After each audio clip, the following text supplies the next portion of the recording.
Hey, why don't we sleep together in the same bed tonight? Huh? Yeah, sure. Wait a minute. What is it this time? When you say sleep together, do you mean bringing Allison's bedding into our bedroom? That would be a hassle to clean up. Why doesn't she just sleep in my bed? In the same bed as you? It's fine. My bed is big enough. It's not about the size of the bed. Are you going to complain like you did about the shower? Allison, do you not want to sleep with me? Huh? No, I don't mind. See? She says it's fine. My husband Stephen and daughter Allison are unusually close. Stephen has been divorced before and raised Allison on his own, so she probably trusts him a lot. But I think it's weird for a father and daughter to shower together and sleep in the same bed. Stephen and I have only just gotten married and started living together. So it's hard for me to suddenly criticize their habits. They might feel like I'm rejecting their way of doing things and get upset. I was left worrying about this for days on end. 2 years after we got married, Allison started middle school, but she and Stephen were still showering and sleeping together like always. I had thought about saying something to them, but then something happened that made me hesitate. About a month after Allison started middle school, they had a health check at school. I got called in by Allison's teacher to discuss the results. Normally, if there was a problem with the health check, they'd tell you to go to the hospital. I felt a deep sense of unease about being called in by the teacher. As I mentioned before, it's about the hearing test, the teacher began. Does Allison have some kind of illness? I asked, worried. I think Allison possibly has Dash. I was shocked by what the teacher told me. Now that I knew the cause of the issues in our household, I resolved to tackle them head on. I'm Lisa, a 35-year-old office worker. My husband Stephen is a salesman, and our daughter Allison just graduated elementary school and is on spring break right now. We're a completely ordinary family, about to reach the big milestone of Allison starting middle school. The only thing that sets us apart from other families is that Stephen has been divorced before, and Allison is his stepchild. But in this day and age when 1 in 3 couples gets divorced, that's hardly unusual. Stephen and I met 3 years ago at a dinner party. It was one of those events where people gathered to have drinks, and everyone was allowed to freely invite their friends. With 15 participants, it was a large group, and there were friends of friends mixed in, so about half of them were people I was meeting for the first time. Stephen was among those new acquaintances. Excuse me, is it okay if I sit here? I arrived late and this is the only seat available. Oh, not at all. Please go ahead. Stephen sat down next to me with an apologetic expression on his face and called the waiter over to order a beer. My first impression of Stephen was that he was the serious type. It was partly because he was wearing a suit, but more than that, it was the impression I got from our initial conversation. Were you late because of work? No, I actually finished work early, but I went home first to help my daughter with her homework. She's 10 years old and has been struggling with math lately, so checking her homework has become a daily routine. Wow, that's impressive. I bet your wife appreciates that. Actually, I'm divorced. Oh, I'm so sorry. No, it's not a big deal at all, he reassured me. Is your daughter home alone today? She lives with my parents, so they're taking care of her today. I got permission from Allison after checking her homework before coming out. As we were talking, the beer Stephen ordered was served. Some time had passed since the dinner party started, and groups had formed around us to chat. Stephen and I quietly clinked our glasses together, just the two of us. After that, he continued to brag about his daughter, talking about how straightforward and good-natured she was, and how she was a hard worker who put effort into her studies. Stephen seemed to cherish Allison immensely, and his life revolved entirely around her. I think Stephen was going through a busy period at work at the time. Even so, I was drawn to his kindness in prioritizing Allison. We exchanged contact information and started seeing each other even after the dinner party, and our relationship began. Once we started dating, given our age, we quickly began to think about marriage. However, for us to get married, building a relationship between Allison and me was a major prerequisite, requiring careful judgment and timing. In addition, Stephen had one more concern about Allison. I think it'll be fine, but be careful not to try to get too close too quickly. I know. You had issues with your ex-wife. Yeah. My ex-wife seemed to have developed postpartum depression and couldn't feel affection for Allison anymore. She started being cold to Allison. Allison might be sensitive to adult women or the existence of a mom. We'll have to actually meet and see how she reacts though. Don't worry. I'll be mindful of keeping an appropriate distance. When I met Allison for the first time, Stephen stoked my anxiety to no end. He put so much pressure on me that on the way to his parents' home to pick up Allison, I felt like my chest would explode from nervousness. But I suppose that was because Stephen cared about Allison that much. I placed my hand on my nearly bursting chest, took a deep breath, and somehow managed to calm myself down. Lisa, over here. Oh, wait a second. Hey now, don't go running off suddenly, it's dangerous. My anxiety had disappeared an hour after meeting Allison. When we arrived at the shopping mall, Allison took my hand and hurried towards the knick-knack store she had her eye on. Stephen following behind and cautioning Allison looked like a family scene no matter how you looked at it. In the car, she happily talked about school and her life at home with Stephen. Allison and I sat in the back seat while Stephen drove, but Allison talked about absolutely everything, so when I glanced at Stephen's face in the rearview mirror, he looked a little embarrassed. Also, as I had imagined even before meeting Allison, she and Stephen were very close. Dad, let me have some of that. Again? I'm going to run out of mine. Come on. I like that flavor too. Just give me one bite. Allison stole the ice cream Stephen was eating and, despite saying she'd only have one bite, she took 3 before returning it to him. The expression on her face at that moment was one of delight. When I was in elementary school, I disliked my dad for no reason. I apologize to all the dads out there, but I believe it's a daughter's destiny to dislike her dad. However, there are exceptions, and some daughters don't hate their dads. Allison seems to be one of them. Everyone around me irrationally disliked their dads, so Stephen and Allison's relationship appeared very refreshing to me. Seeing their bond allowed me to erase one of the many preconceptions I held. Since Stephen and Allison's relationship was good to begin with, and I was able to quickly build a relationship with Allison, we got married a year after we started dating. After the wedding, we rented an apartment and our life as a family of 3 began. As my first impression suggested, Stephen was serious and worked hard at his job. Allison was also an obedient and good kid. At this point, I thought we would continue to have a happy family life forever. However, this happiness was only superficial and would gradually crumble. When I started living with Stephen and Allison after getting married, I was surprised by something. Allison, want to take a shower? Yeah. What? While I was cleaning up the dishes after dinner, I heard an unbelievable conversation coming from the living room, so I quickly turned around to check on Stephen and Allison. The 2 of them were just getting up from the couch.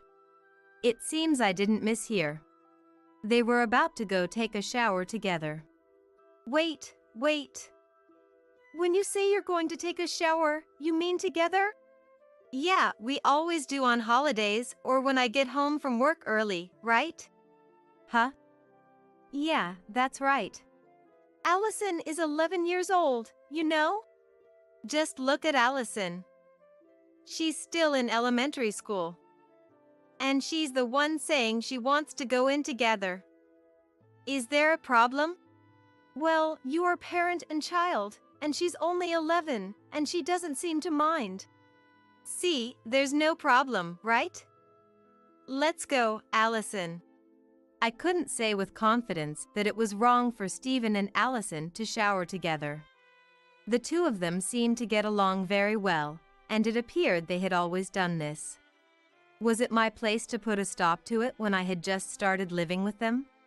They might feel bad, thinking I was denying their habit.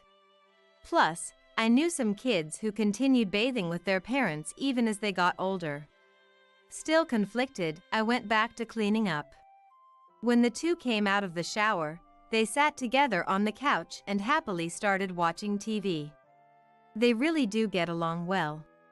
Watching them from the kitchen next to the living room, I figured that since Allison was already 11, she would probably start disliking showering with Stephen soon enough, so I decided it was fine not to say anything until then. With that, my worries about the shower were gone, but Stephen quickly created a new concern. Want to sleep together tonight? Yeah. Sure. Wait. I reflexively interrupted their conversation from where I was watching them at a distance. What is it this time? When you say sleep together, do you mean bringing her bedding into our bedroom? That would be a pain to put back. She can just sleep in my bed. In the same bed? It's fine. Allison is small, so there's plenty of space in one bed. I'm not talking about the size of the bed. Are you going to object to this too, like with the shower? Allison, do you not want to sleep with me? Huh? No, I don't mind. See, Allison says it's fine. Stephen headed to the bedroom with Allison like it was the most natural thing.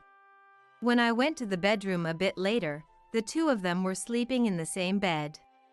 Seeing them sleeping peacefully, the worries I had decided not to mind about the shower started to resurface.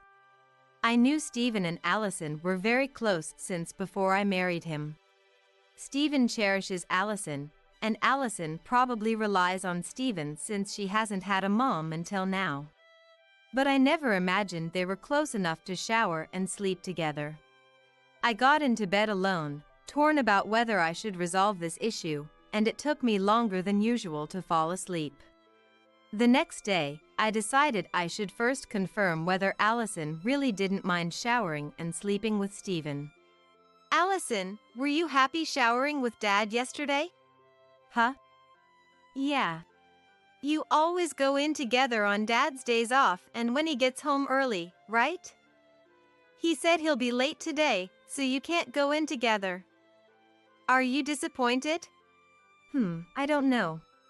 Do your friends at school also shower with their dads? Or is it just you, Allison? I don't know about my friends. You don't dislike showering with Dad? Why are you asking that? Am I doing something bad? I seem to have messed up the sense of distance in my haste. Because I asked too many questions, Allison, who was doing homework at the living room table, put away her study materials and went to her room looking sad. Stephen would be coming home late today, so Allison and I would have to eat dinner with just the two of us. At dinner time, I couldn't bring myself to talk to Allison due to the earlier awkwardness, and we finished our meal without conversing. The silent dinner table was quiet, with only the sound of dishes clinking. I turned up the TV volume just a little, to make the sound of the dishes less noticeable. Allison finished her dinner and returned to her room without a word. As I was cleaning up the dishes, feeling regretful, I heard the sound of the front door opening, indicating Stephen had come home. I quickly brought up my concerns about Allison to Stephen as he entered the living room. Maybe she strongly felt that you were trying to be her mom when you asked her all those questions. She probably doesn't have a good impression of the word mom. That's why I told you to be careful about how close you get to Allison before we got married. I was being careful before, but after getting married and living together, I may have gotten a bit carried away. I had subconsciously tried to suddenly become a mom to her. My chest tightened as I realized Stephen was right. It would probably backfire if you try to get too close to Allison right now. I'll handle it, so you just lay low for a while. Okay, I understand. I had no choice but to follow Stephen's advice. Stephen headed to Allison's room to talk to her. Unable to do anything, I could only sit in the living room and pray that my relationship with Allison would be repaired soon. After about 30 minutes, I heard the sound of Allison's bedroom door opening. Thinking Stephen was coming back, I looked towards the living room door. However, Stephen's footsteps didn't head towards the living room, but instead went in the direction of the shower. Moreover, I could hear Allison's voice as well. Allison had already taken a shower, but it seemed she was going to shower with Stephen again. I was sure they were having various conversations in the shower too. After a while, the two of them came out of the shower. Allison went to her room, and finally, Stephen returned to the living room. Eager to hear what happened, I immediately asked Stephen about his interaction with Allison as soon as I saw him. How did it go? Just as I thought. It was a mistake for you to suddenly act like her mom. I see. Of course. Don't get so down about it. She said things will go back to normal soon. I'll keep talking to Allison too. Please do. It seems like it would backfire if I try to talk to her too much. I silently thanked Stephen for his kindness. However, Stephen's next words once again made me question the situation. And you know, starting today, when I sleep with Allison, I'm going to go to her room instead of having her come to our bedroom. Huh? Why is that? Isn't it obvious?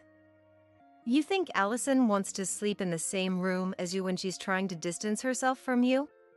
Oh, I guess you're right. Stephen's words about Allison wanting to keep her distance from me pierced my heart, causing intense pain.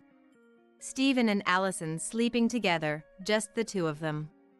I didn't want to agree to it, but if I objected now, I would become the villain in this house, so I had no choice but to go along with Stephen in this situation. I silently nodded in agreement. Some time had passed since a wall had formed between Allison and me.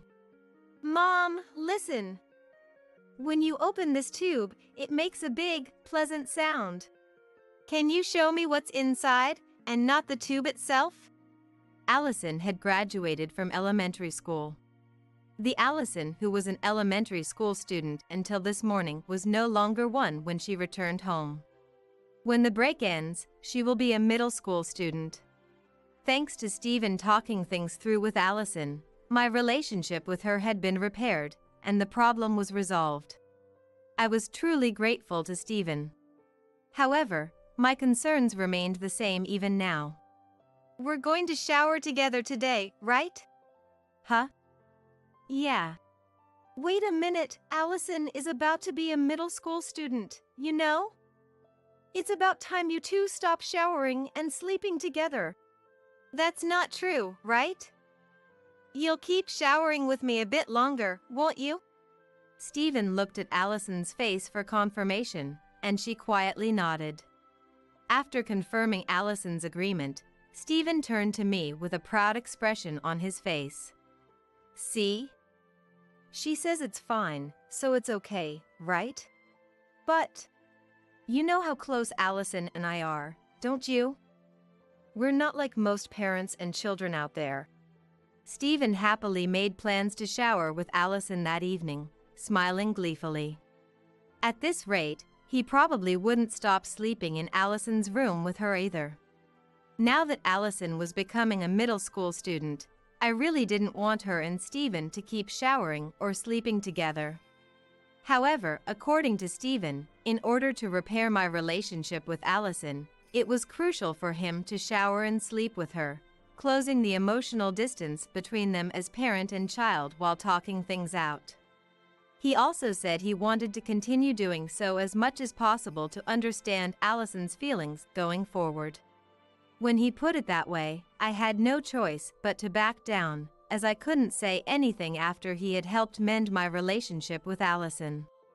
Still, although I had let it slide until now, I was starting to feel that this wasn't right. Allison, I'm going to sleep in your room tonight, okay? Huh? Okay. Allison replied, her expression not looking particularly happy. She was clearly confused. However, despite her confusion, she followed Stephen's words. I found it strange, but if I asked Allison about it now, it might make things awkward again. I was afraid of Allison giving me the cold shoulder again, especially after we had just repaired our relationship. So even though I was concerned about Allison, I couldn't bring myself to ask her about it. A few days after Allison started her break, a small incident occurred. I don't want any more. What's wrong? My stomach hurts a bit. Stephen was coming home late today, so Allison and I were having dinner together. However, Allison finished her meal after only about 3 bites. You left about half yesterday too. Are you okay? I'm fine. I think I'll feel better after I sleep. If you don't have an appetite, should I make you some soup? We have bananas and apples, or I could go buy some yogurt. I don't need any. I'm going to sleep. I think it's better if you eat at least a little something. How about we go to the hospital tomorrow? I told you I'll be fine after I sleep. But your middle school entrance ceremony is coming up soon. I think it's better to get checked just in case. I said it's fine. Leave me alone. Allison slammed the table hard and stood up with the momentum. She walked a bit unsteadily to her room. Did I misjudge the distance between us again? Being yelled at by Allison made me lose my appetite as well. I didn't feel like moving, so I just sat there in a daze for a while, staring at my and Allison's mostly unfinished meals. Then, I heard the sound of the front door opening. Stephen was home. I immediately consulted Stephen about Allison when he entered the living room. Did you screw up again? It seems so. But this time, all I did was worry about Allison's health. Don't get too down. I'll go talk to her for you again. I'm sorry. Please do. If I left it to Stephen, he'd probably repair my relationship with Allison. However, that also meant it would become even harder for me to stop Stephen and Allison from showering and sleeping together. Still, right now, I had no choice but to ask Stephen. I decided to rely on Stephen again this time. Stephen promptly headed to Allison's room, and today too, Stephen and Allison slept in the same room. The next day. Good morning. Mom, I'm sorry about yesterday. I'm the one who should apologize. Now, let's have some breakfast. As I thought, if I left it to Stephen, the problem got solved quickly. Although there was still a bit of awkwardness remaining, the issue was resolved in just one night. Stephen entered the living room a bit late. Once again, he gave me a proud look. I started to lose confidence as a mom, wondering if this was what the relationship between a parent and child connected by blood was like. I'm home. Welcome back. How was school? Did you make any new friends? Everyone's the same from elementary school, so nothing's changed even though we're in middle school now. That makes sense. Well, how about your teacher? My teacher is young and cute, like a big sister. Isn't it rude to call your teacher that? Everyone's saying it. They say she's really easy to talk to, like a neighborhood big sister. When the break ended, Allison became a middle school student. It's only been a few days since she started middle school, but so far, there doesn't seem to be any problems at school. The problems just keep piling up at home. Stephen and Allison showering and sleeping together. Me not being able to stop it. Allison's concerning expression when Stephen talks to her, and me not being able to confirm the reason for it. Me not being able to act like a mom and relying on Stephen whenever something happens. I had completely lost confidence and was half giving up on resolving these issues. However, when it became clear that the root of all these problems was just one thing, I found myself galvanized to tackle them head-on. About a month after Allison started middle school, the students underwent health checks. Apparently, Allison had an issue with her hearing test. It's not uncommon for problems to be found during school health checks, and most of the time, they do a re-examination at the hospital and are told there are no major issues. Allison also had a problem with her urine test when she was in elementary school, but she went to the hospital and came back saying there was no problem. I thought this hearing test would turn out the same way, but it seems Allison had a problem with her hearing test. They want her to get checked at the hospital? Yeah, the hospital too, but the teacher said she wants to talk to us, so she asked us to come to the school. What does that mean? Did something happen right after she started school? Or did they actually find out she has a serious illness? If I had to guess, it's more likely Shaw has an illness. The teacher called me and told me to come. You don't think it could be a female-specific disease, do you? Didn't you ask on the phone? I did, but they said they'd give me the details at the school and wouldn't tell me. Well, if we're being called in, we have no choice but to go. You're right. We won't know anything until we hear what they have to say. My chest felt like it was about to explode, filled with anxiety from our inconclusive discussion. I couldn't sleep that night, my mind filled with unpleasant imaginings of Allison having a serious illness. The next day, I headed to the school to talk with the teacher. After school, I could hear the energetic voices of children putting their all into their club activities. I made my way through the lively sounds to the classroom where Allison spends her days.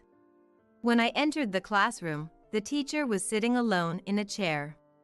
Thank you for taking the time to come. Please have a seat, the teacher said, guiding me to a chair. I had seen her at the entrance ceremony.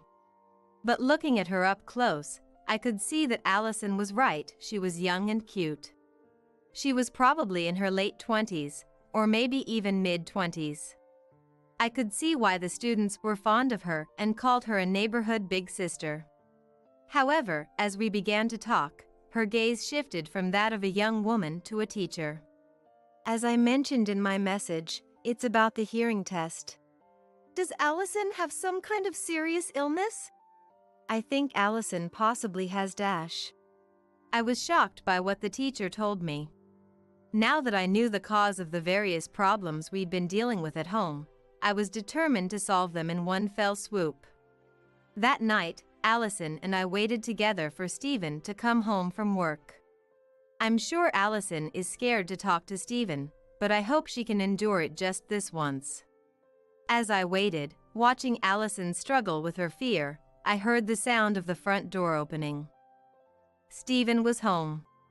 I'm back. What's going on? You both look frightened. Noticing the unusual atmosphere between Allison and me, Stephen stopped in his tracks as he entered the living room. He seemed on guard, but that didn't matter. I had already made up my mind to break down the wall he had built with his wariness. You've been taking advantage of Allison's feelings and making her do whatever you want, haven't you? Huh? What are you talking about? Allison told me everything. I told you not to say anything. Stephen's eyes turned sharp. He was clearly threatening Allison. It seemed his true colors were showing. Glared at by Stephen, Allison shrank back and began to tremble. Allison didn't seem able to say anything, so I decided to speak for her. I went to the school today and heard about the health checkup. They said Allison might have psychogenic hearing loss. Well, we won't know for sure until she sees a doctor. Psychogenic hearing loss? You mean she's going deaf? It doesn't seem to be that serious. Just some difficulty hearing. Apparently, some people don't even notice their hearing has gotten worse. Other symptoms can include loss of appetite, stomach pain, and unsteadiness. Isn't that for a doctor to determine? Why were you called to the school? This illness is said to be caused by psychological stress. For Allison, that psychological stress is you. Since I had already said Allison told me everything, Stephen couldn't speak carelessly and seemed to be choosing his words carefully. I said everything, but he doesn't know how much of the situation I've grasped. However, he seems to be choosing his words too carefully, and no further words are coming from Stephen. But when I say everything, I really mean everything, so no matter how carefully Stephen chooses his words, it doesn't matter to me. I heard from the teacher and learned that the cause of all the problems piling up in our house was Stephen. As I mentioned in my message, it's about the hearing test. Does Allison have some kind of serious illness? I think Allison possibly has psychogenic hearing loss. It's a condition where hearing becomes a bit difficult, and some people don't even notice it's happening. Then why was I called to the school? This illness is said to be caused by psychological stress. It can happen to children going through puberty or those who have just started a new school and are dealing with a change in environment. That's why I thought Allison, having just become a middle school student, might be feeling some stress and decided to talk to her. Did Allison tell you about it? She was reluctant to talk at first, but I convinced her to tell me. I silently apologized to the teacher in my heart. Because she was young, my first impression was that she seemed unreliable. However, it seems the teacher managed to get Allison to open up about her troubles. I was able to reduce my preconceptions by one more. Allison had said the teacher was young and easy to talk to, but she probably also knows how to listen to students' concerns as a teacher. I couldn't help but think that the reason Allison and the others find her approachable is because she intentionally gets the students to talk about themselves. Is it true that Allison sleeps together with her dad? Yes, it's true. The teacher didn't mention the showers. Allison probably found it too embarrassing to talk about. Allison says she reluctantly sleeps with her dad. But Allison says she doesn't mind sleeping with Stephen. Allison can't go against her dad. I'm sorry to ask, but Allison is a child from his previous marriage, right? And I heard Allison's mom suffered from postpartum depression? Yes, that's right. I heard about that from my husband too. It seems that Allison has been traumatized by her previous mom's coldness and her parents' divorce. From a young age, she's felt anxious that she might be abandoned by her parents someday. So she started doing whatever her dad said in order to avoid being abandoned. Abandon? We would never. Allison is in middle school now, so I think she understands she won't be easily abandoned. But the experiences of doing whatever her dad said from a young age to avoid being abandoned may have become so ingrained that she can't break free. So that's why she made that face when my husband talked to her, unable to refuse even though she wanted to. And the reason she yelled at me was because she was troubled and didn't know what to do. This is just my own theory based on what I heard from Allison. I think you understand Allison better than I do, so please try talking to her once. I returned home, reflecting on how I had failed to understand Allison at all. Hearing the teacher's story, various things started to connect in my head, and I began to see the true nature of the problem. Upon getting home, I first apologized to Allison for not understanding her at all and promised I would absolutely never abandon her no matter what. Allison forgave me, and when I told her I had spoken with the teacher, she told me everything. Listening to Allison's story, I checked the answers to what I had been thinking on the way home from school. Most of what I had thought was correct. So you were the cause of Allison's psychological stress. You noticed how she acted to avoid being disliked since she was little and took advantage of those feelings to make her do your bidding. It had already started when I first met Allison, hadn't it? When you first met Allison? I don't remember something that long ago. For you, ordering Allison around was so commonplace that you don't even remember it. Both Allison and I clearly recall it though. I was so happy when Allison warmed up to me right away when we first met. But apparently, you had told her to hold my hand, hug me and stuff to make a good impression on me. You even made her pretend to get along with you, didn't you? Now that you mention it, I do feel like I made her do something like that. At home, you showered together, slept together. I can't believe you would treat Allison however you pleased, knowing she couldn't defy you. That's just that. It's not like I abused her or anything. No, showering and sleeping together is clearly abuse. That's not true. Allison didn't seem to mind. Right, Allison? Stephen shot Allison another sharp look. I felt like I had seen this exchange several times before. When Stephen would shower or sleep with Allison, he would sometimes phrase it like he was checking with her. However, this wasn't a real check, but rather a pressuring command. Glared at by Stephen, Allison began trembling again. At this rate, Allison might give in to Stephen again, so I decided to assist a little.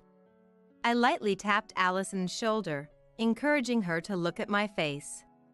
Our eyes met, and I conveyed with my gaze that no matter what, I was on Allison's side. My message seemed to get through, and Allison's shaking subsided. I hated showering and sleeping with Dad. I don't want to be with Dad anymore.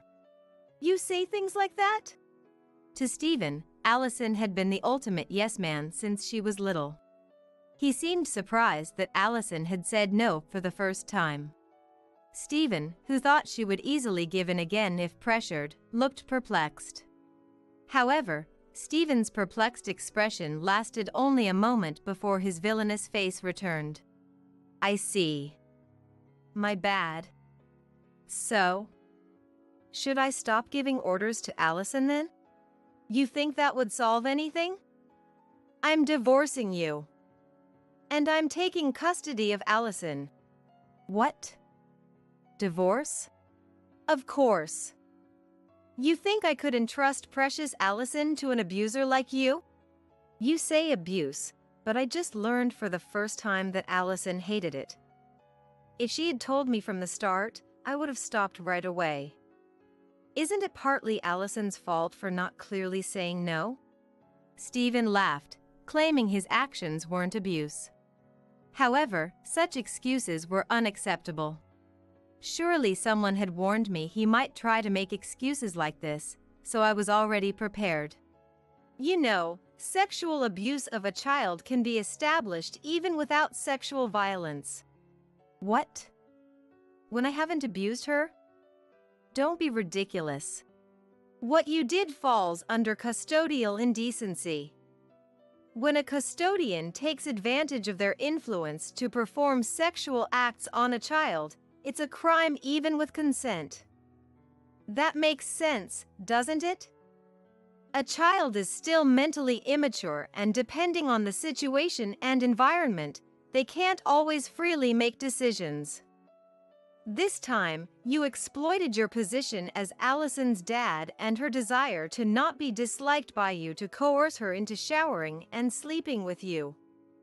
Wouldn't that be considered custodial indecency? No, but I checked with Allison to see if she hated it. Even if Allison said it was fine, the moment you showered together, you were in the wrong. No way. But I've heard the police and child services don't really act on these things. That's understandable.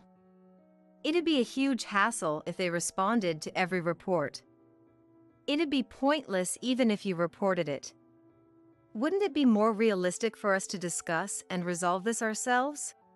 Stephen had been laughing earlier, but now he was visibly flustered. He was trying to appear calm, but his words had already shifted to the defensive. However, it was too late to get defensive now. I had resolved to settle this in one blow, so I intended to put an end to everything with today's confrontation. It's true that an individual report might get buried among others, right?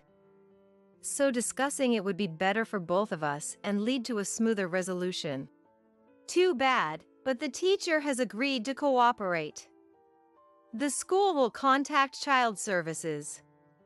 And child services might contact the police.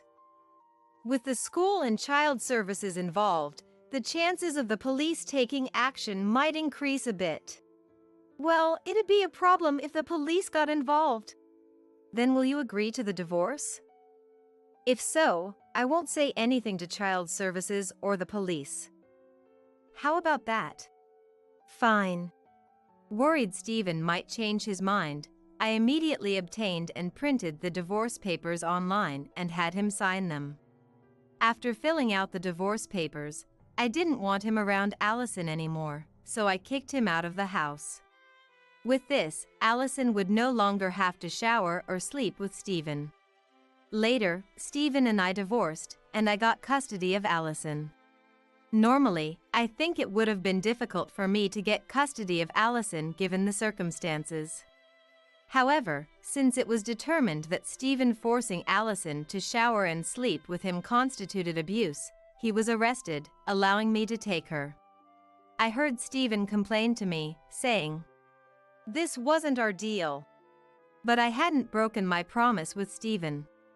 The reason Stephen ended up getting arrested was because Allison consulted the teacher, the school contacted child services, and child services provided the information to the police. I hadn't done anything. Since it was Allison and the teacher who acted, I don't think it counts as me breaking a promise.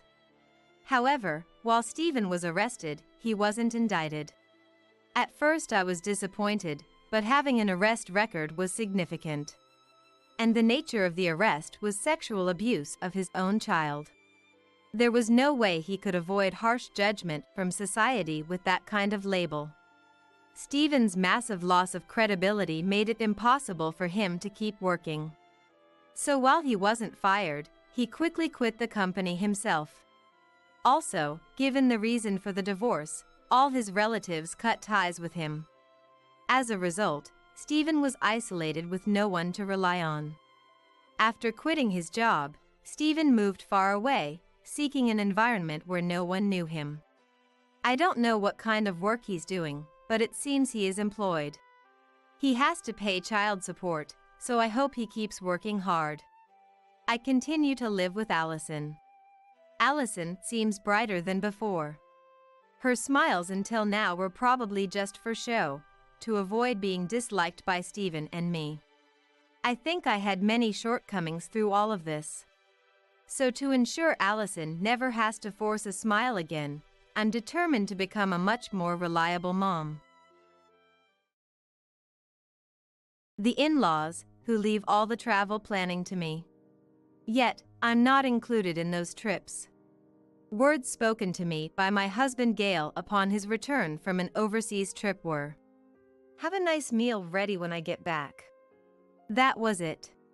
Since father-in-law Stephen passed away, Gail has been brainwashed by mother-in-law Veronica and sister-in-law Louise into becoming the main perpetrator of harassment against me. I obediently followed along, preparing delicious meals, waiting for the three of them. I'm Viola, 29 years old. Living with Gail's parents and his unmarried sister Louise, we were a household of 5. Gail works in sales at a pharmaceutical company, and I'm a pharmacist at a university hospital. We met at work. As we got to know each other, Gail asked me out, and we started dating. On our days off, we'd go on trips or play tennis, our shared hobbies. After 2 smooth years of dating, we got married. A year into our marriage, we began living with Gail's family. Initially, I was opposed to living together, wanting to enjoy married life just with Gail. However, the conversation about rebuilding the old family home quickly escalated to making it a 2-family house, and before I knew it, we were all living together. Veronica, Louise, and I divided the household chores, as Gail and I both worked. I was mainly in charge of cleaning. Veronica cooked, and Louise did the laundry. We helped each other out when busy. My in-laws and Louise didn't bully me, and living together went unexpectedly well. But Stephen's presence was significant in this harmony. He adored me, Gail's wife, always looking out for me living under his roof. His strong presence as the family head made life comfortable. Everything changed when Stephen suddenly passed away. Stephen, who had been doing well until the day before, passed away, and the family was filled with great sadness. The family, including me who adored kind Stephen like a real father, was engulfed in great sorrow.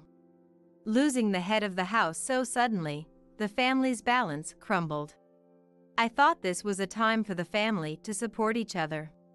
Veronica, Louise, and even Gail seemed to agree. However, to them, I was an outsider, not family. After Stephen's death, they openly started attacking me. Viola, the meal isn't ready yet. You really are inefficient. It's ridiculous to divide chores. Housework should be done by the sons. From now on, you'll do it all alone. That's right. Why should we have to do household chores? I'm working too, you know? You handle the housework. So went the unified voices of Veronica and Louise, pushing all the chores onto me. I work too. I thought, but couldn't talk back, silently taking on all the chores. But working full-time and handling chores for 4 was overwhelming. To this, the dinner isn't ready yet? You're too inefficient. Make sure you prepare 3 dishes for the meal. These clothes are wrinkled. They were expensive, so iron them for me, will you? Veronica and Louise said freely. When I sought help from Gail, he said, just work harder, wife. As Mom says, you're inefficient. He completely ignored me and even joined in blaming me.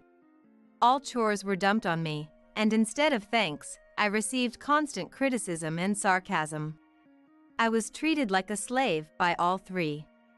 It's one thing for Veronica and Louise not to treat me, Gail's wife, as family.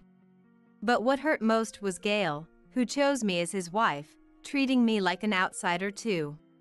In Stephen's absence, I became a mere servant and financial contributor in the eyes of the family I thought I belonged to. On weekdays, I'm busy with work and house chores, and on weekends, I'm chasing after the remaining chores. Amidst this routine, I've been worn down day by day by the inconsiderate words from Veronica, Louise, and Gail. In addition to their harsh words, recently, they've started tripping me while I'm cleaning, or blatantly throwing away my cooking in the sink, complaining it's inedible. All 3 of them have become unbearably rude. And they always say it's because I'm Gail's wife. Just because I'm Gail's wife doesn't mean I deserve to be treated like a slave. As these days continued, about a year later, during a break at work, my boss approached me. Viola, you seem to have lost quite a bit of weight this year, and you always look pale. Is something bothering you? I'm here to listen if you want to talk. Touched by her kind words, I found myself crying as I told her everything. When I finally let out all the verbal and physical abuse from Gail, Veronica, and Louise, my boss comforted me, saying, "You've been bravely facing tough times every day. Actually, I just got divorced recently due to my husband's psychological abuse. I was tired of always walking on eggshells and getting yelled at for the smallest things.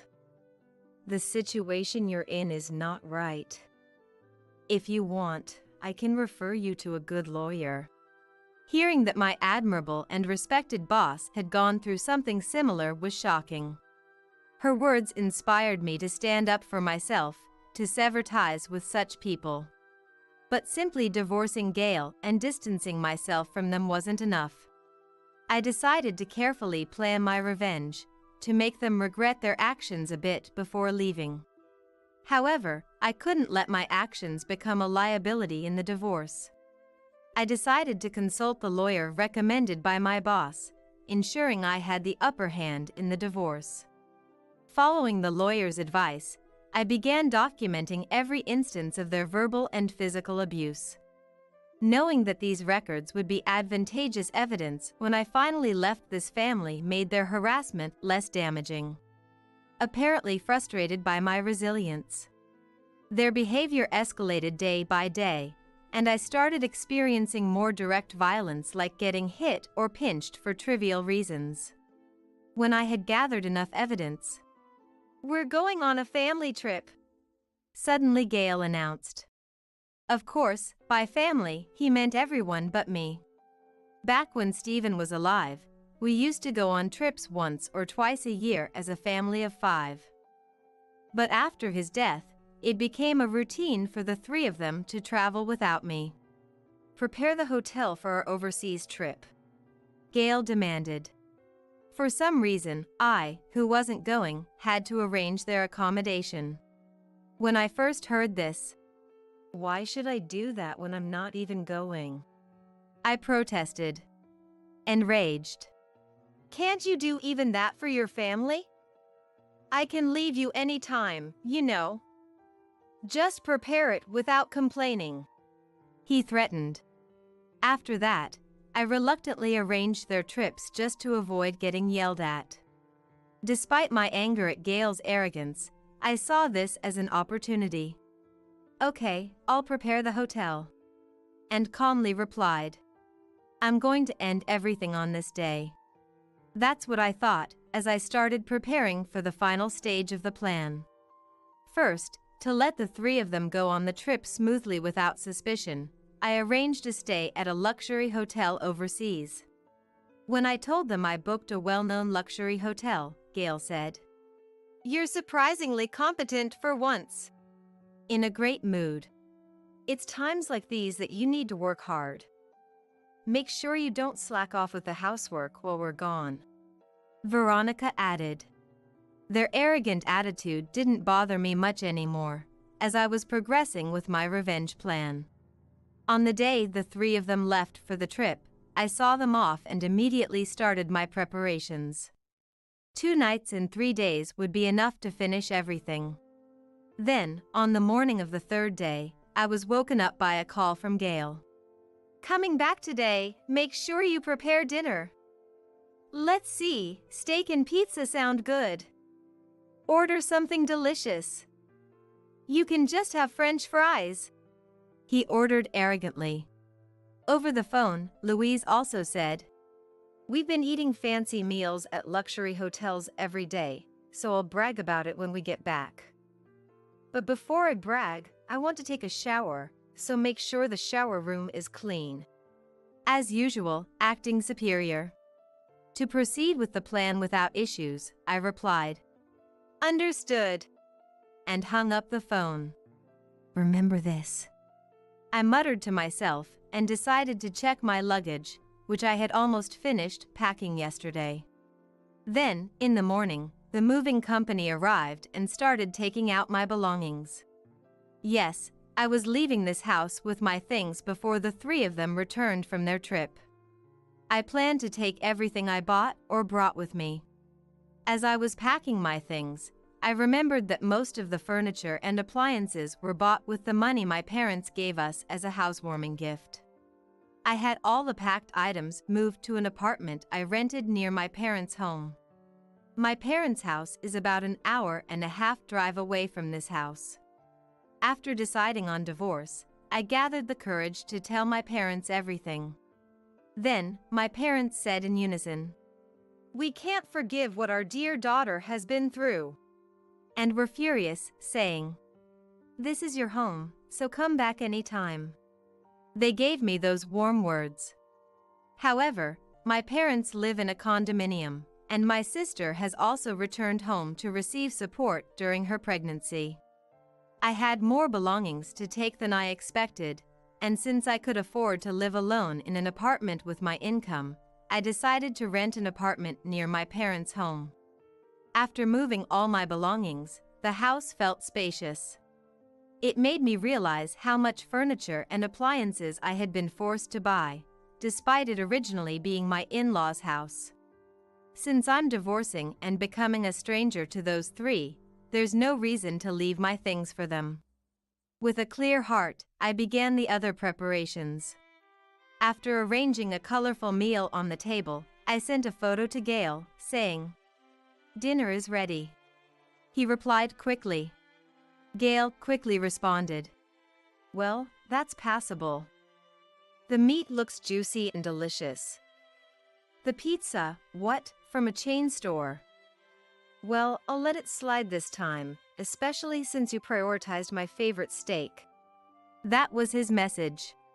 Even at a time like this, Gail couldn't express gratitude honestly, and I was left speechless. I didn't reply afterward, as I had nothing else to say. By now, he must be showing the dinner photo to Veronica and Louise as well. The food looks very delicious in the photo. A treat for when they return. Muttering that to myself, I laughed mockingly, imagining the three of them shocked and frozen upon their return.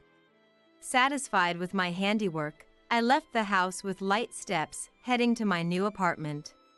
I wonder what faces they will make when they return home to find me gone, and most of the furniture and appliances missing. I thought about placing a hidden camera as I started to settle into my new home. I decided to organize some things today and then return to my parents' home. It's not just the furniture and appliances that are missing. I wonder how they will react when they see what I spread out on the table. That's something I'm really curious about.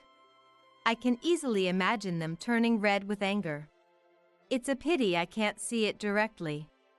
After organizing my belongings, I returned to my parents' house, where my father, mother, and sister warmly welcomed me. "You really went through a lot. We've prepared all your favorite things today. Go take a shower first." Urged by my mother's voice, I went to take a shower.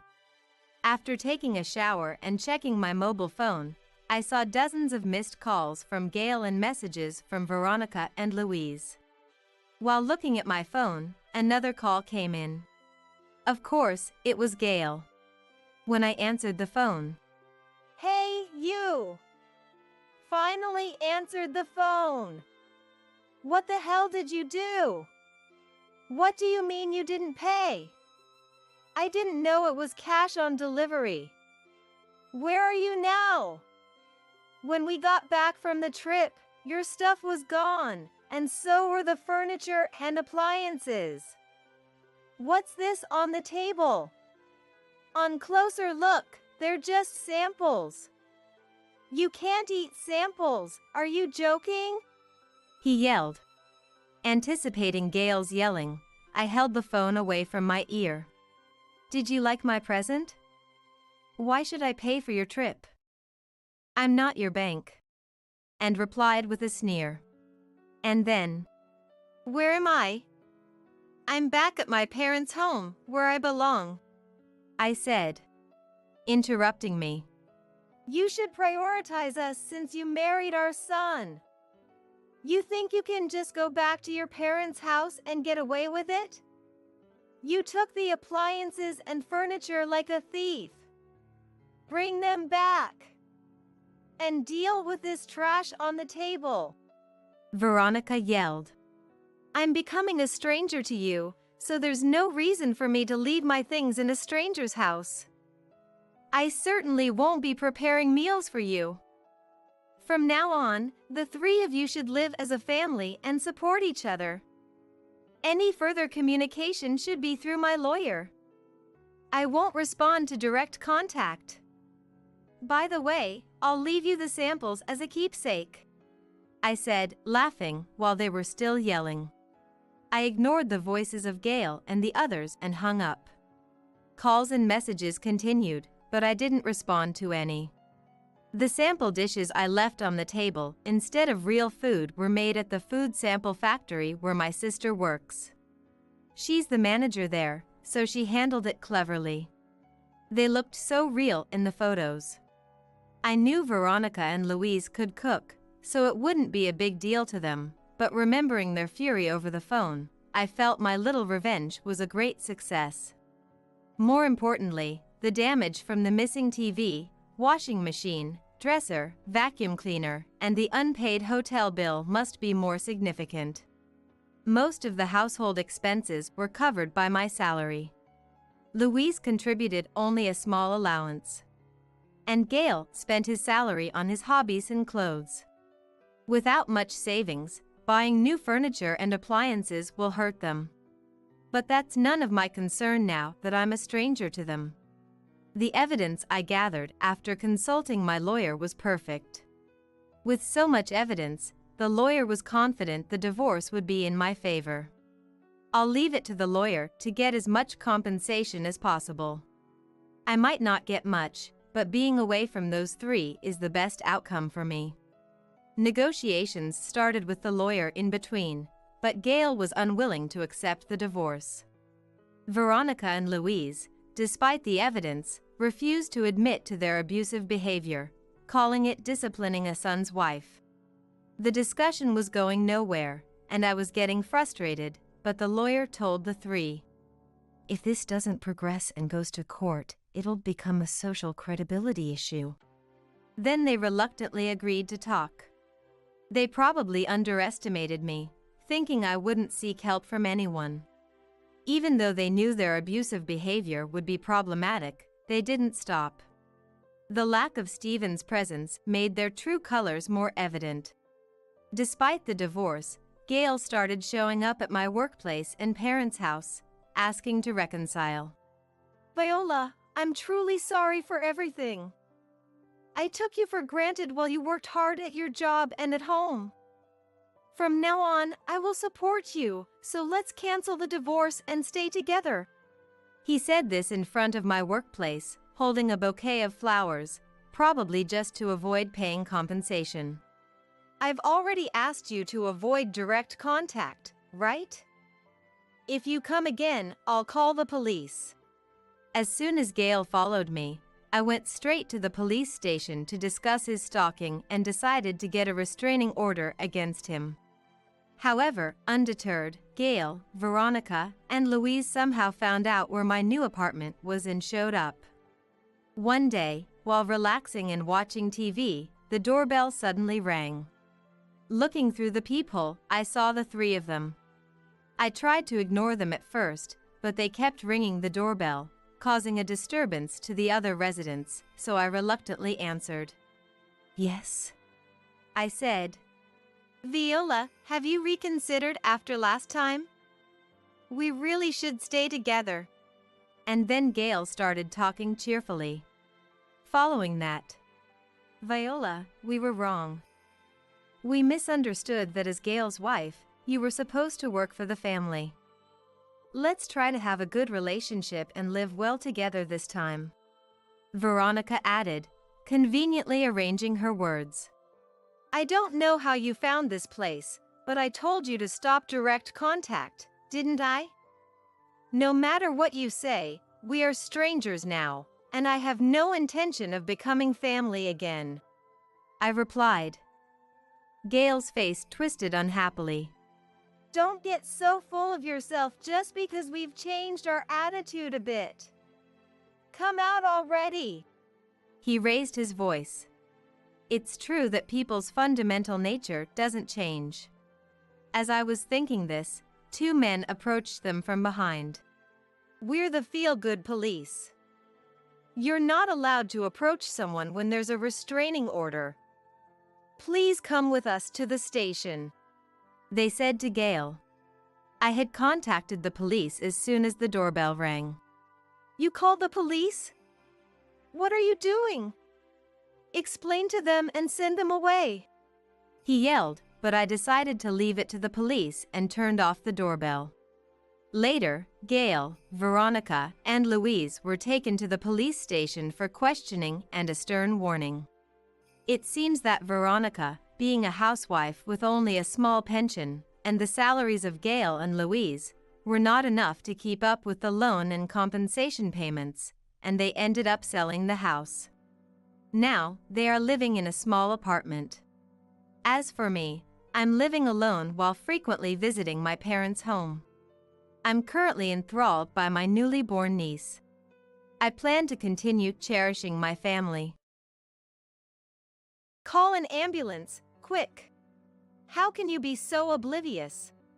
Suddenly, Brittany, who lives next door, rushed into my apartment in a panic. It all started when Tony collapsed in the bathroom. Lately, Tony never parts with his mobile phone, no matter where he is in the house. In fact, he even takes it to the bathroom, apparently talking to someone. Why she, living next door, knew in real time that he had collapsed in the bathroom is beyond me. Honestly, there's no reason for her to call me oblivious.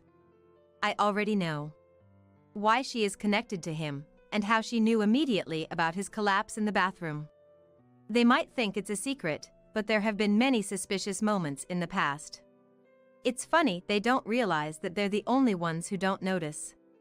I've turned a blind eye until now, but I've decided to put a stop to it. They've been having their way, thinking I've been silently watching. Of course, I plan to retaliate against Tony, but I also want Brittany to suffer just like me. They shouldn't think they can get away with this. It's time for them to pay for 13 years of betrayal. I'm Rosetta, a 40-year-old housewife. I met my husband Tony through a mutual acquaintance. At my age, I long to marry and build a warm home. A friend suggested I meet Tony, saying it wouldn't hurt just to meet. I was all work and no play, with no chances to meet anyone. Watching my friends get married, I wondered what life with someone I loved would be like. Thinking it was just a meeting, I said yes, only to find an unexpectedly great connection. Our hobbies and topics of conversation matched, and our conversational pace and rhythm felt incredibly comfortable. It was as if we had met before, and I wanted to see him again. I had dated a few men before, but none with whom I could talk so freely. My first impression of Tony was of a caring man, always putting me first. I quickly fell for his ever-present kindness. Rosetta, I thought this would suit you. What's this?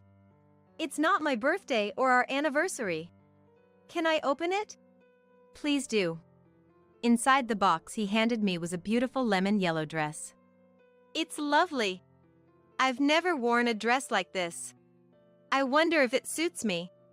It's definitely going to suit you, Rosetta. I want to see you in it here. Here? I'm a bit nervous. I quickly tried on the dress. Yeah. The size is just right. It suits you as I thought. I'm happy. Thank you. He nodded with satisfaction as he looked at me. Though kind to me, I sometimes caught a glimpse of his stern side. It was mostly during work-related calls. Even on dates, he'd occasionally receive calls and issue instructions. I'd find myself admiring his commanding presence. He, a manager, seemed to be always busy, even on his days off. It must be tough getting work calls even on your day off.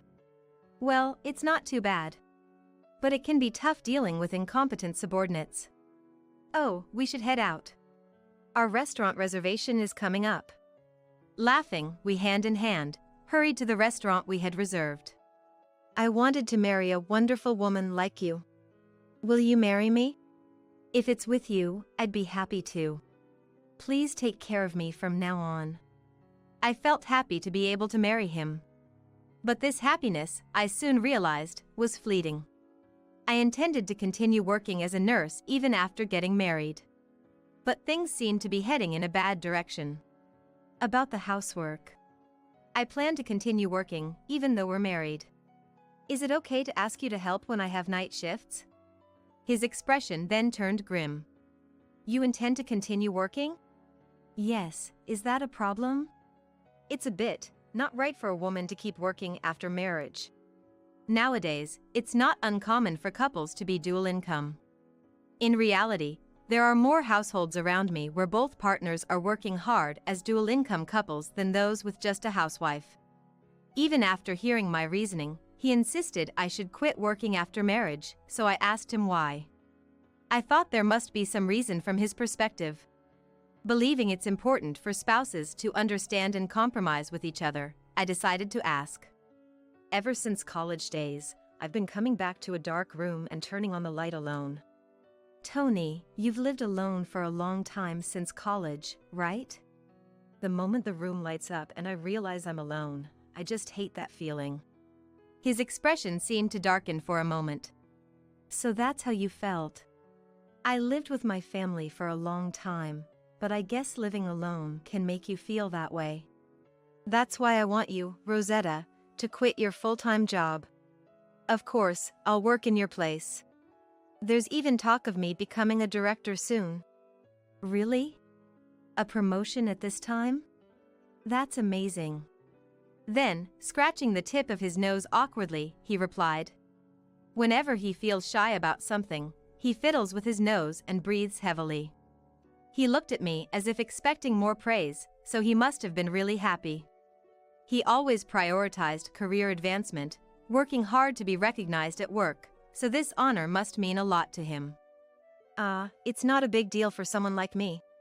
But there are only a few among my peers who have become managers, so I guess my progress is relatively fast. Proudly saying this, I felt a hesitation beside him.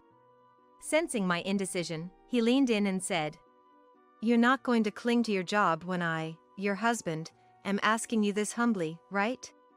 I was speechless at his expression, one I had never seen before.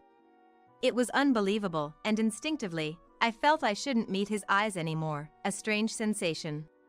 Being told this, I felt I had no choice but to quit. I wanted to continue a bit longer, but I decided to resign, considering it was my beloved husband's request. Life as a housewife, starting with our marriage, was harder than I expected. I thought being a housewife meant doing household chores, but it was extremely busy. Taking advantage of me being a housewife, Tony stopped doing any housework. Women's workplace is like the home, right? It's wrong to just rush through work to have your own free time. I couldn't talk back to him when he said this in a stern tone. In the morning, I prepared breakfast and helped him get ready for work, timing it with when he woke up.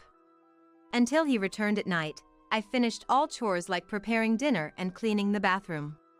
Tony, breakfast's ready. I'll be right there.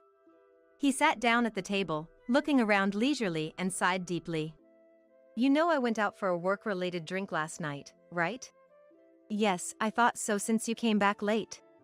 What about it? If I went out for drinks, shouldn't the breakfast be Eggs Benedict? I'm sorry, I didn't consider that. Then he, tapping his finger on the table, silently glared at me. He was particular and would strongly point out anything that differed even slightly from his preferences. Hey, is this where the vase was supposed to be? A normal vase placed beside the TV stand. I bought it thinking it would add a nice touch to the home since he likes flowers. I haven't decided exactly where to place the vase, but I wonder if something went wrong. The vase? I moved it a bit since it was blocking the TV view. Tony clicked his tongue and glared at me. With this angle, it blocks the view of the painting from my seat. A masterpiece obscured by flowers, what were you thinking? So selfish to prioritize watching TV. I didn't mean to. I'm sorry. Try to understand the feelings of a man who's dealing with such a selfish woman. He kept blaming me relentlessly. Hearing how inadequate I was, I started to strongly believe I was a terrible person. Rosetta, you've always lived at home and only worked as a nurse, so you might not understand, but society isn't so kind, you know? Being limited to the medical world like that. When he said this, I started to feel anxious, wondering if my narrow perspective was causing him discomfort. You say you're a doctor or nurse, but in the end, you only know a narrow world, don't you?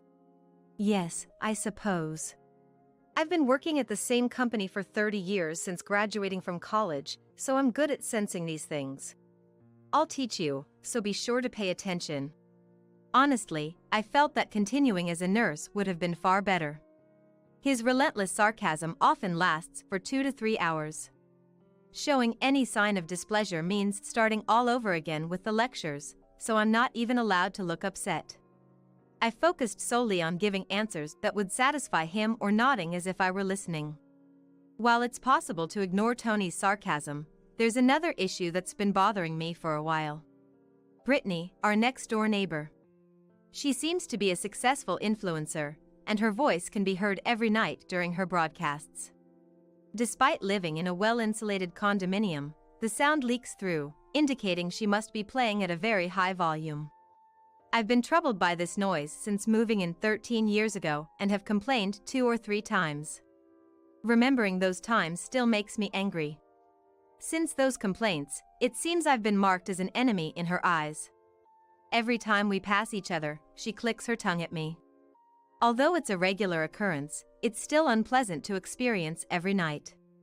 Don't you know what kind of person the neighbor is? He looked at me sharply when I asked. Is there a problem with the neighbor? I hope it's not trouble with them.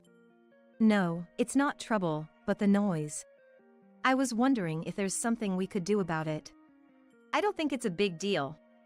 Just don't confront the neighbor directly, okay? Saying that, he ended the conversation and drank his beer. I haven't brought it up since. Tony often comes home late at night due to his busy work schedule.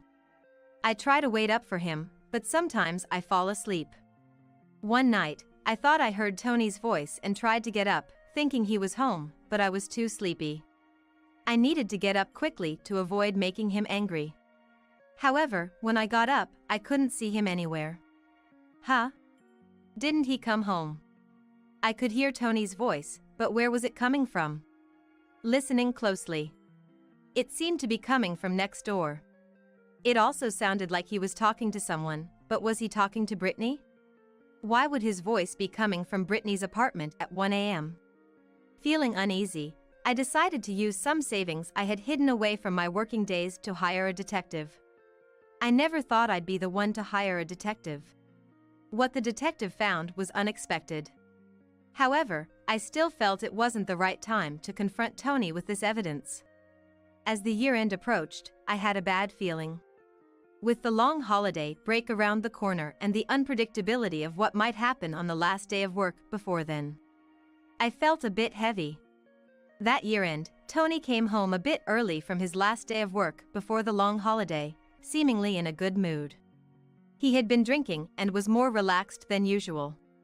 Lately, he'd been irritable and taking it out on me, so this was a bit of a relief.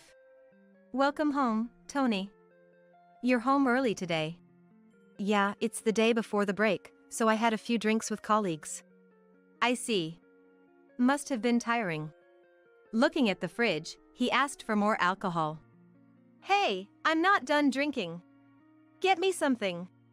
It was a good thing that he was in a good mood, but his face was clearly flushed from drinking too much. Your face is all red. Haven't you drunk a bit much? Drunk too much? Are you saying I can't hold my liquor? Alcohol is essential for office workers. I'm not weak to it. Saying that, he quickly drank the beer he was holding. He doesn't particularly like beer. He used to boast about how well he could drink, but I've had to pick him up from bars countless times. Despite his grand claims about being a corporate drinker, I always end up taking care of him when he's drunk. Man, I've sweated a lot drinking tonight. I'll take a quick shower before bed. Saying this, he took his mobile phone to the bathroom. He never used to bring his mobile phone to the bathroom, but lately, he doesn't let it out of his sight, even there. He even takes it with him to the bathroom, which makes me wonder if there's something he desperately doesn't want seen. Thinking about this, I decided to keep an eye on the situation. From the bathroom where he went, I could hear him talking on the phone. The conversation was too quiet to make out, but I wondered what could be so important to discuss in the bathroom. Then, a loud noise came from the bathroom. Shocked, I rushed there and found Tony, looking pained, curled up in the bathtub. Just as he regained consciousness and tried to get out, he collapsed again, unconscious. I quickly checked his condition. At that moment, someone was furiously banging on the door. The banging was so intense, I thought the door might break. It's a rental, and having someone break the door isn't exactly a laughing matter. And who could it be at such a critical time? Yes, I'm a bit busy right now. When I opened the door, it was Brittany. Move. Get out of the way. I couldn't comprehend why she would show up right now. She pushed past me, making a beeline for the bathroom without any hesitation. Wait! What are you doing? Tony, what's wrong? Tony! Ignoring my astonishment, she took charge of the situation. She acted as if she were the wife, which was bizarre. Call an ambulance, quick! How can you be so oblivious? I couldn't let her continue her reckless behavior. There was only one thing to do. Confront her with reality. I just stood there, looking down on them. Call an ambulance? And you think you have the right to order me around? What do you mean? Just what I said. Do you think you, of all people, have the right to give orders to me, his wife? She seemed taken aback by my retort. As if it was unthinkable for me to talk back. If you're so concerned, why don't you call the ambulance? No, I can't, that's why I'm asking you. Think a little, will you? Suddenly she got angry and objected. I guess so. She snapped back angrily, obviously because it would be embarrassing for her as the mistress to have stormed into the house in a panic. She's probably afraid of a call revealing the affair. She's flustered to make a call, just staring at Tony lying there. I couldn't help but laugh. You can't even make a phone call? That's just pathetic. My words seemed to anger her. What do you mean, pathetic? Are you mocking our pure love? Her belief in their pure love, despite being just an affair, was terrifying. Focused solely on themselves, their blindness was almost enviable, but this wasn't the time for that. If you're really concerned about him, making a call should be easy. You should be able to do it. I challenged her to make the call, showing her the phone. If she really could, there should be no problem. Furious, she glared at me, her face red with anger. Tony seemed to regain consciousness from our voices. He was unconscious, and even when he woke up, he still seemed to be in a lot of pain. He was still in pain, struggling to speak. My head hurts like it's splitting. Call an ambulance. He looked extremely pained, his usual composed expression gone. I remarked. It must be hard. We really should call an ambulance, shouldn't we? What are you waiting for? Do it now. Right. Something needs to be done quickly. Ignoring his words, I decided to take action. Leaving him rolling in agony, I silently left the house. I took the waterproof-packed mobile phone that had fallen in the bathroom, so he couldn't call from his phone. Brittany and Tony, now awake, seemed relieved and were leisurely affirming their love for each other. Blind to everything but themselves, they didn't even notice I took the phone. I couldn't deal with this foolish, cheating couple any longer. Seizing the opportunity, I decided to leave the house. I immediately left the house and contacted Brittany's boyfriend, Robert. Robert is Brittany's boyfriend, with whom she has a relationship serious enough to consider marriage. He stays over about half the week, so they're practically cohabitating. I've run into him a few times in the hallway and at the garbage disposal area. He's a doctor working at a nearby hospital. I remembered receiving his business card before. Good evening. Sorry for calling so late. It seems Brittany is at my place for some reason. Could you come and pick her up? Is this Rosetta? Long time no see. You're saying Brittany is at your place? What do you mean by that? His voice over the phone sounded confused. Understandably so. Anyone would be surprised by a sudden night call from their girlfriend's neighbor. I'll explain the details later. Are you at work right now? No, I've just finished work and am killing time at a restaurant near the workplace. Brittany said she had a stream tonight and asked me to come back late. So, Brittany had been making sure not to let Robert stay at her place. She was casually talking to Tony over the phone while Robert was away. Can you come as soon as possible? I'll head over right away. Let's meet at the condominium entrance. Thank you. I'll join you there. 3 minutes after the call, he arrived at the condo's entrance, and we went to my apartment together. On the way, I briefly explained the situation. To put it bluntly, it seems Brittany and my husband Tony have been having an affair for many years. What? What do you mean? I found out through investigation. They met in a service store 13 years ago and have been involved ever since. Robert was visibly shocked by my words. 13 years? Since that long ago? Yes. She moved into the apartment next to ours by chance 2 years ago. No way. Then what am I? I thought we were going to get married. He was struggling to come to terms with the reality of being cheated on. It would be so understandable, considering his marriage plans. It seems to be for money. I suspected my husband's infidelity and hired a detective. The investigation results indicated that. That's unbelievable. Brittany rushed into our apartment when Tony collapsed in the bath. Apparently, they were talking on the phone even in the bathroom. He seemed deep in thought but then looked at me. That explains it. No wonder she never lets go of her phone. But you said Tony collapsed. Is he all right? He's fine, just drank too much. No danger to his life. After explaining briefly, I led him to my apartment. Entering quietly, they were still engrossed in their melodramatic scene. I'll fight against the world for you, Tony. Having such a beautiful woman love me, I'm blessed. This must be a trial from God to reach true love. In the 10 minutes it took me to leave, contact Robert. Within the short time, an epic story seemed to have unfolded. A tragic tale of lovers who can't swear eternal love to each other. I was surprised Tony could spout such cheesy lines. Glancing at Robert beside me, he looked indescribable, seemingly shaking from the cringeworthy dialogue. Unable to bear it any longer, Robert dropped his bag, alerting them to our presence. What's going on here? Robert, why are you here? Strangely, both were naked, which was comical. Why? That should be my line. You told me not to come home early because of a stream. Was it for this?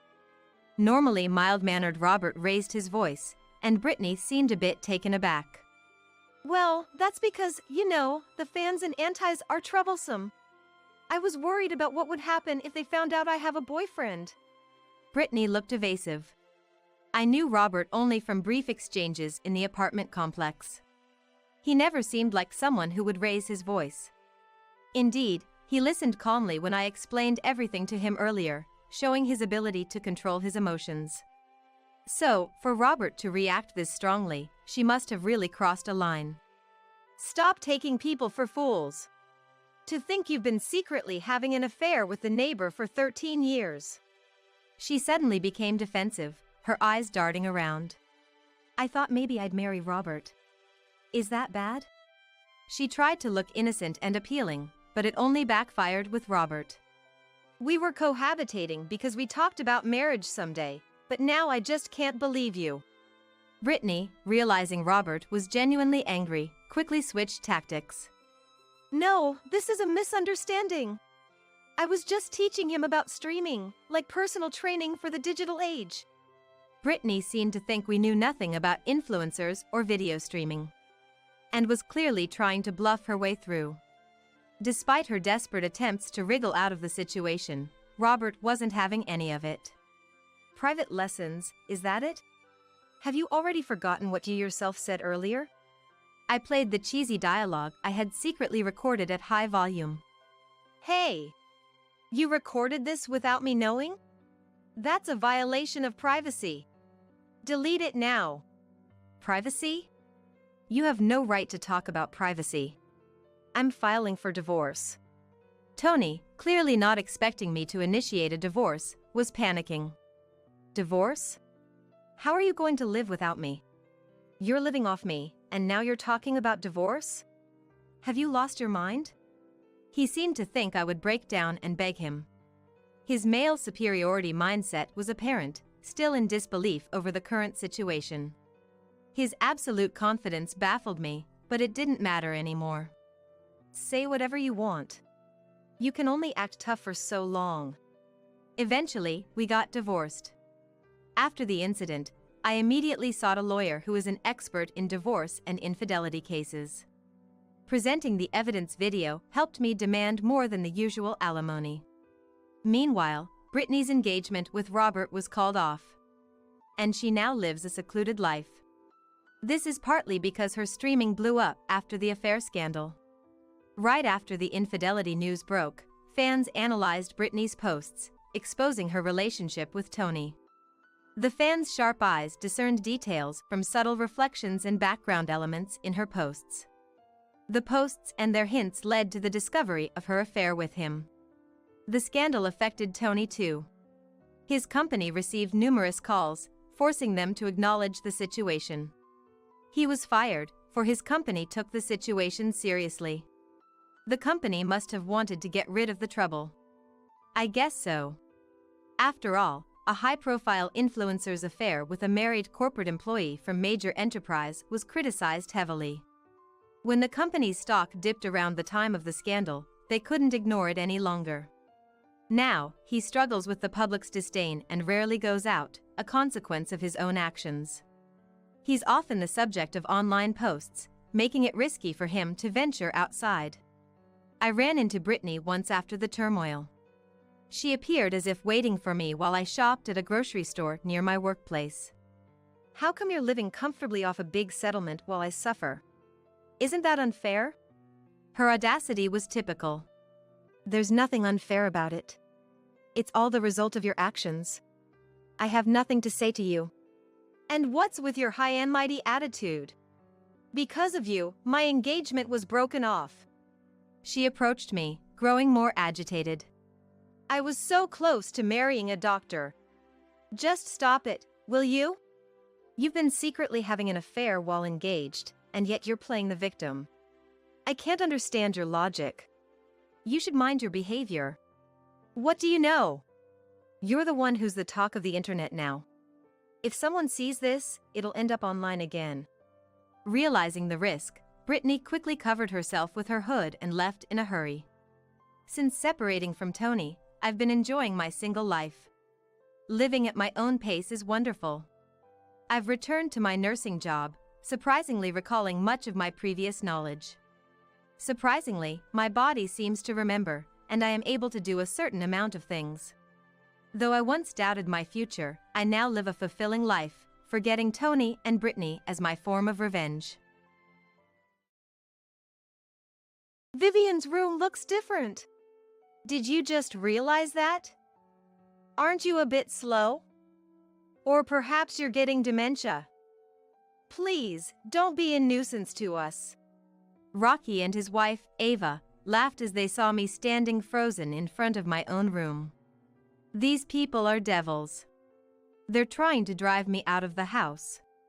I had a bad feeling about this since I arrived, and it turned out to be true. Ava's words made Rocky laugh with a sneer as well. However, they seem to be under one misunderstanding. They think the mortgage on this house is already paid off. If so, I must use this to my advantage. The disdain they show me will only last for now. Are you really okay with this? Even if I'm gone? Of course. Did you think you were needed? Their laughter will only last for now. My name is Florence, 54 years old. I gave birth twice in my early 20s and have gone through a divorce. I raised 2 sons as a single mother. My eldest son's name is Rocky, 30 years old. He's married with children. My granddaughter is truly adorable. Her name is Vivian. She just turned 3 and will enter preschool next year. Since my younger son, Joseph, has also left, I've decided to live freely and went ahead to buy a house. I finished raising my children relatively early, so I've been working hard. That's why I had some savings. However, due to a long period of being poor, I've gotten into the habit of saving. My sons didn't seem to know I had money when I bought the house, and both were surprised. I won't be a bother to you too. I can take care of myself. To this, Rocky said to me, Mom, I have my own family now and can't take care of you. You need to act your age and not be a bother, okay? Are these the words of a son I struggled to raise? More than sadness, I felt irritation at this moment. I won't be a bother. After all, I'm still young. Young. Well, I won't get involved, just so you know. Yes. Probably, Rocky is preemptively saying he won't take care of me if I get dementia or become ill. I vowed to keep my body and mind healthy. I don't want to be taken care of by someone who says such things. Rocky has always had a not-so-great personality. Joseph is the silent type who doesn't say much.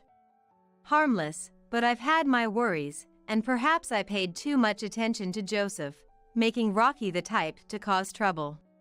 It was cute when they were kids, but it's pathetic for an adult to keep saying unnecessary things. I wonder how he even got married. When he first said he wanted to marry someone, I almost cried. I was happy that someone would marry such a son. The first time Rocky brought home the woman who would become his wife. Nice to meet you. My name is Ava. Ava was already looking around the house before greeting. At that time, we were living in a small apartment. It was quite old but well maintained, and I thought it was fine, but Ava's impression was different. Really, just as you said, an old house. I couldn't believe my ears. To say such a thing when becoming part of the family was shocking. However, Rocky, without reprimanding her, just laughed. That's why I said, let's greet quickly and go back. Wait a minute. I've prepared a meal. No way. We can't eat in such a dirty place. We came here because you wanted to at least say hello. We're not staying for a meal. Saying this, they left. I cried eating the leftover meal alone. It felt so empty and frustrated. I couldn't understand how someone could behave like that towards me at the first meeting. I only felt anger towards Rocky for not stopping her behavior. After the wedding, Rocky and Ava completely disappeared. They must be enjoying their life, I thought. I didn't want to meet Ava after our first impression, so it was a relief. One day, I received a message that they had a child. This was truly a joy. My first grandchild. I went to the hospital immediately and was happy when I held her. It was only for a short time, but it was a happy moment. Grandchildren are special, as they say, and she truly was. Her name seems to be Vivian. Vivian. When I called her name, she seemed to react a little. I must live long enough to see Vivian grow up properly. I remember making that resolution in my heart. But it wasn't easy to get to see her. I should have been prepared for it, but the reality of not being allowed to see her was sad. Hearing that Ava's parents were meeting her made it even more shocking. Perhaps it's true that the parents on the woman's side are more likely to see their grandchildren. No, it's just that my relationship with my eldest son is particularly weak. But I wanted to see her at least once a year. With that slight hope, I made a call. Please don't come today because we're going out.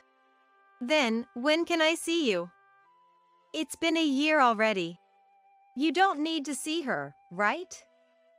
Ava's mom is enough to be Vivian's grandmother. How can you say that? That was the first time I truly felt alone. Fortunately, I was working, so I could talk to my colleagues about it. Everyone sympathized, saying it was too harsh, and I felt rescued. One colleague advised me, now that I was alone, to forget about such a family and do things I had been holding back on. That might be a good idea. First, I wondered what to do and spent my days fretting alone at home. Then, I saw a feature on TV about someone who moved to a place rich in nature and started living a refreshed life. I decided that was it for me, switched to fully remote work, and bought a house in the suburbs. I informed my sons about it.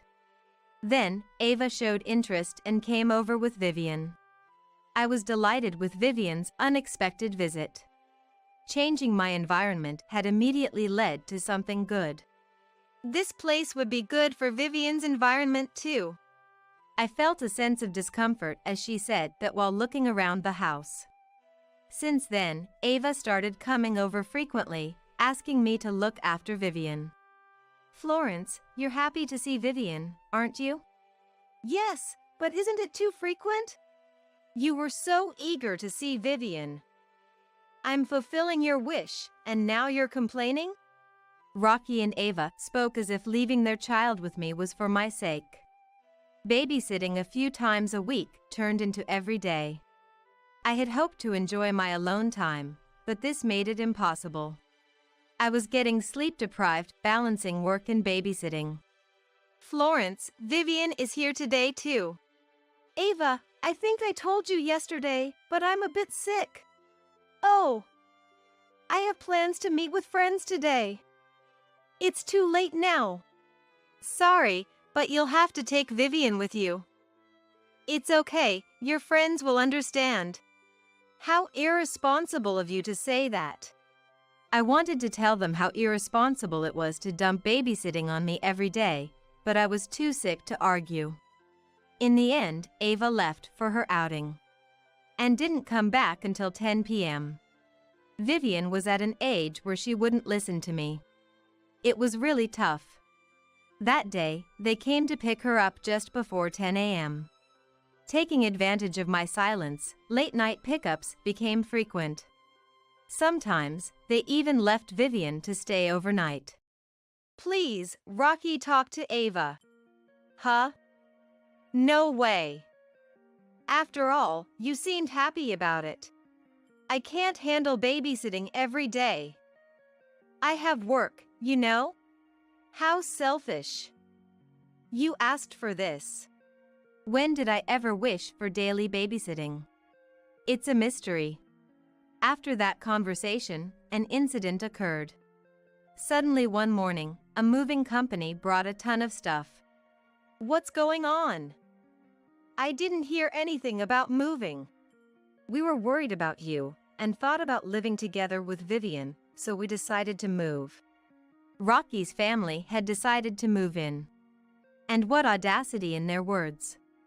I firmly refused to live together, but I didn't want to trouble the movers, so we agreed to talk after the move. It's impossible for 4 people to live here. It's fine. It's spacious enough. Besides, I like it here. Ava sat back on the sofa as if it was her own house and said that to me. Vivian was caught between me and Ava, looking at us. So, I couldn't say anything more. I had dreamt of a free-spirited life alone, but now I was starting to live with Rocky's family. Despite being a housewife, Ava did no household chores. I'm busy with childcare, she said, making me prepare 3 meals a day. Of course, they didn't give me any money for groceries. If this continues, I'll just be doing whatever they say. Since being at home meant I'd be left with the babysitting duties, I started leaving the house early in the morning to go to work. Even though I had switched to remote work, I was commuting. Florence, weren't you supposed to be fully remote? Sorry, I'm just really busy right now. It was true that I was busy with work.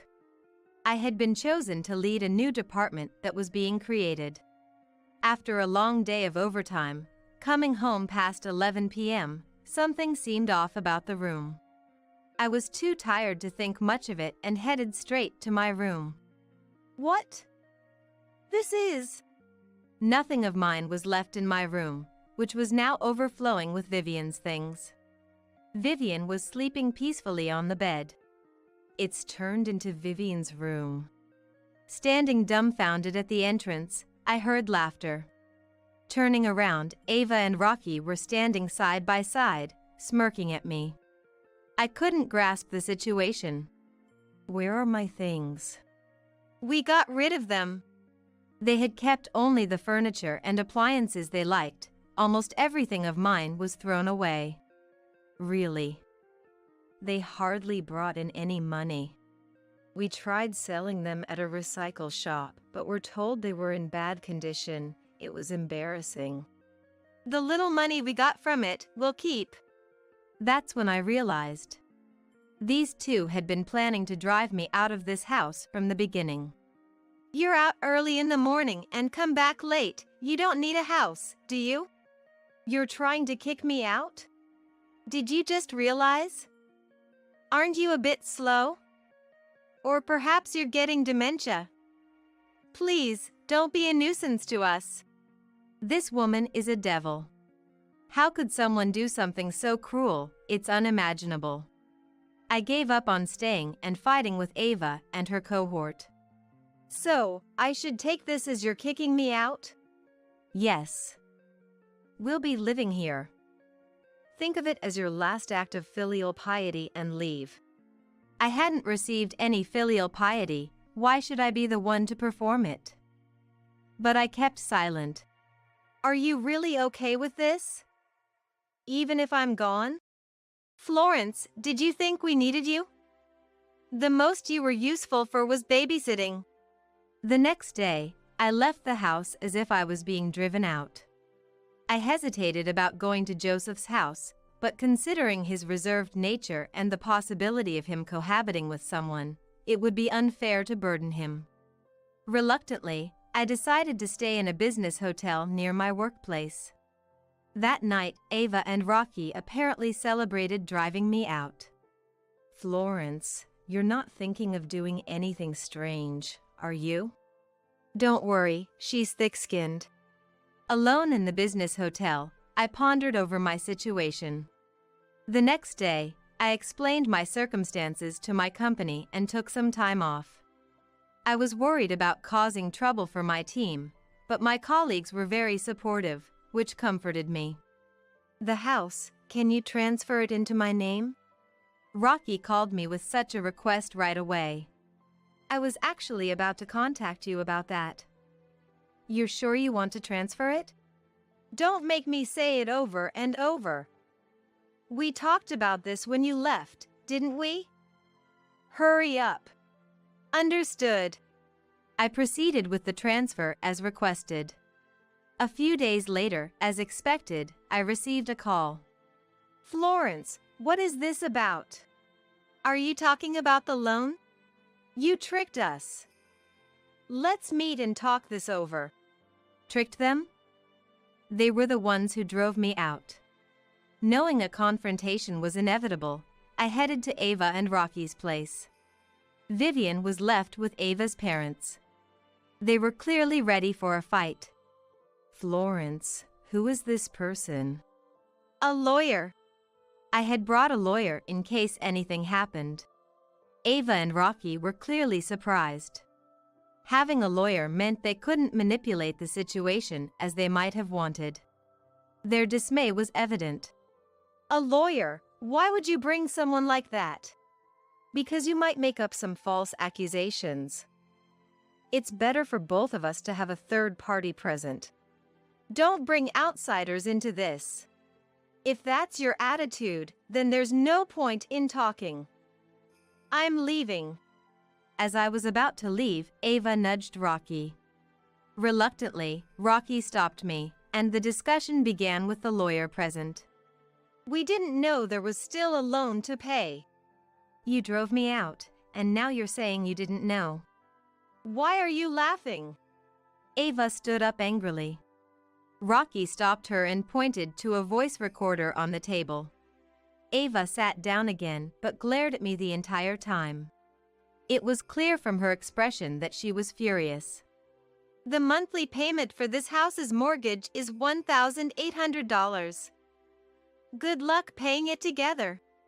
$1,800. Mom, how do you have so much money? After you two became adults, I started working more, cut down on living expenses, and began investing. I never wanted my sons to feel poor just because they had a single mother. So, I endured personal hardships to ensure they didn't feel deprived, allowing them to do what they wanted within our means, even if we couldn't afford luxuries. That's why I honestly didn't have much savings. Then, a coworker advised me on the importance of saving for the future. Luckily, I was only 43 when I sent my sons off to college. I could work a lot. So, I started a side job, worked double, and increased my income. Once I had saved a bit, I invested it. After 10 years, I had accumulated a significant amount. After my sons were independent, I decided to use the money I earned for myself and boldly took out a mortgage to buy a house, only to have it taken from me. Now that I've already transferred the ownership, you two will be responsible for the remaining mortgage payments. Since you took it upon yourselves to take over, it's your responsibility. That's not logical. Ava's face turned red with rage. Then, the lawyer explained that I had no obligation to pay, and that disposing of someone's property could be a crime. He also mentioned that if they insisted on making me pay for a mortgage I wasn't living under, they could face legal action for that too. Rocky and Ava, not well versed in the law, started to panic. Clearly, they didn't want to go to court. We understand. We'll figure out the mortgage on our own. Please don't sue us. Good, as long as you understand. Ava grimaced in frustration. By doing this, you're no longer a mother or anything to us. Don't ever show your face to us again. Rocky hurled those words at me in a rage. Since moving out, I hadn't seen much of my son anyway. After all the unpleasantness and being driven out, I had no feelings left for Rocky. Feeling relieved at the thought of not having to see their faces again, I said, I have no desire to see you again either, so this works out for me. Rocky looked surprised when I said that, probably thinking I would never abandon him. This wasn't supposed to happen. I heard Rocky's voice as I left through the front door. Months later, Ava called to apologize. Florence, I'm so sorry. Please come back. We can't possibly afford the payments. Even if you apologize, I'm not coming back. I've moved to a new house. Where is it? Can I come now? I couldn't help but laugh. What is this woman so desperate for? Ava, do you really think I'd tell you where I am? Please. We're going to be bankrupt at this rate. That's not my problem. Besides, Ava could just work. It's wrong to rely on someone else without working yourself. You could work. I have started working. But then Rocky got fired. What? Why? That surprised me. According to Ava, Rocky had been working late for overtime pay. One day, he stole money from a coworker's wallet while they were in the bathroom. Please don't report me to the police. Rocky had begged his coworker. Even though it was just $50, the coworker didn't file a police report, but did report it to their boss, resulting in Rocky's dismissal. Ava was furious that Rocky had jeopardized their future. What are you doing for just $50?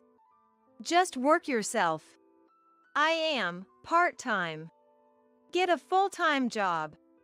I have a child. Part-time work is more flexible.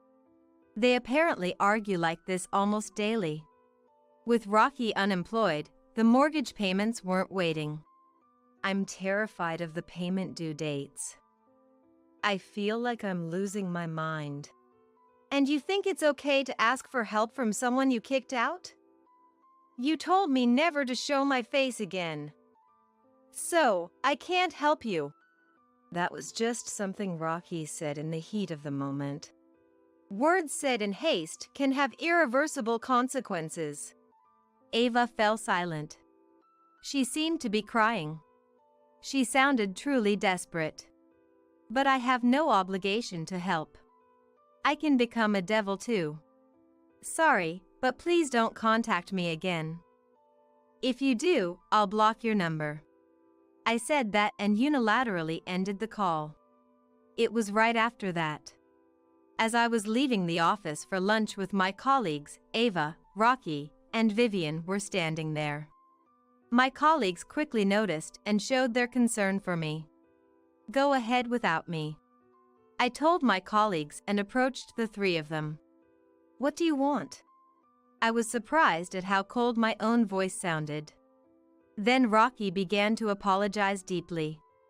Stop this, not here. I took the three of them to a nearby bench. I didn't want Vivian to see her father apologizing so deeply to her grandmother. I was wrong. Please, help us. One thing, didn't you say never to show up again? That was. Rocky's ears turned red, likely from the shame of his actions. And damaging his own pride. No need to apologize anymore. Just don't ever appear in front of me again. Am I not your son anymore? I don't consider you my son anymore. That's too harsh. Florence, that's really harsh. Do you have the right to judge me? Ava fell silent. After being ridiculed, treated as a nuisance, used, and driven out by my own son, I couldn't think of him as my son anymore. I realized they didn't understand how much they had hurt me. Explaining it to them would be pointless. They wouldn't recognize the abnormality of their actions. It's better to let them face the consequences of their actions. You're still Vivian's grandmother, right? I expected this kind of turn when they brought Vivian. Vivian is innocent. But if being involved meant being used like this, I decided to give up on Vivian. Using Vivian won't work. I won't extend my hand to you again, nor will I meet you. I plan to live in a different world now. But you said you wanted to see Vivian. Don't use Vivian. Solve your own problems. You brought this on yourselves. Are you okay being alone? That must have been Rocky's last attempt. But I'm not alone anymore. I noticed my colleagues had come back and were standing behind me. If I didn't have them, I couldn't have done anything about this situation. I'm not alone, so I'm strong. Let's stop this. Rocky. I'm embarrassed. Rocky hung his head weakly. Ava, pulling Vivian's hand, left Rocky behind and walked away. Well, our lunch break is almost over, so we're going. Goodbye. Leaving Rocky behind, I left with my colleagues. Rocky seemed to stand there in a daze for a while, but was eventually escorted off the premises by security. Eventually, Rocky and Ava couldn't make the mortgage payments and fell behind. Ignoring the demand letters led to the financial institution demanding immediate full repayment. Panicked, Rocky and Ava consulted with the financial institution. The house was put up for auction. Due to its location, it didn't sell for the desired price. Maybe because I had customized it to my liking, which might have limited its appeal. Desperate to sell, Ava lowered the price on her own. It sold for about half of what it was purchased for. This left them with a substantial debt to pay off.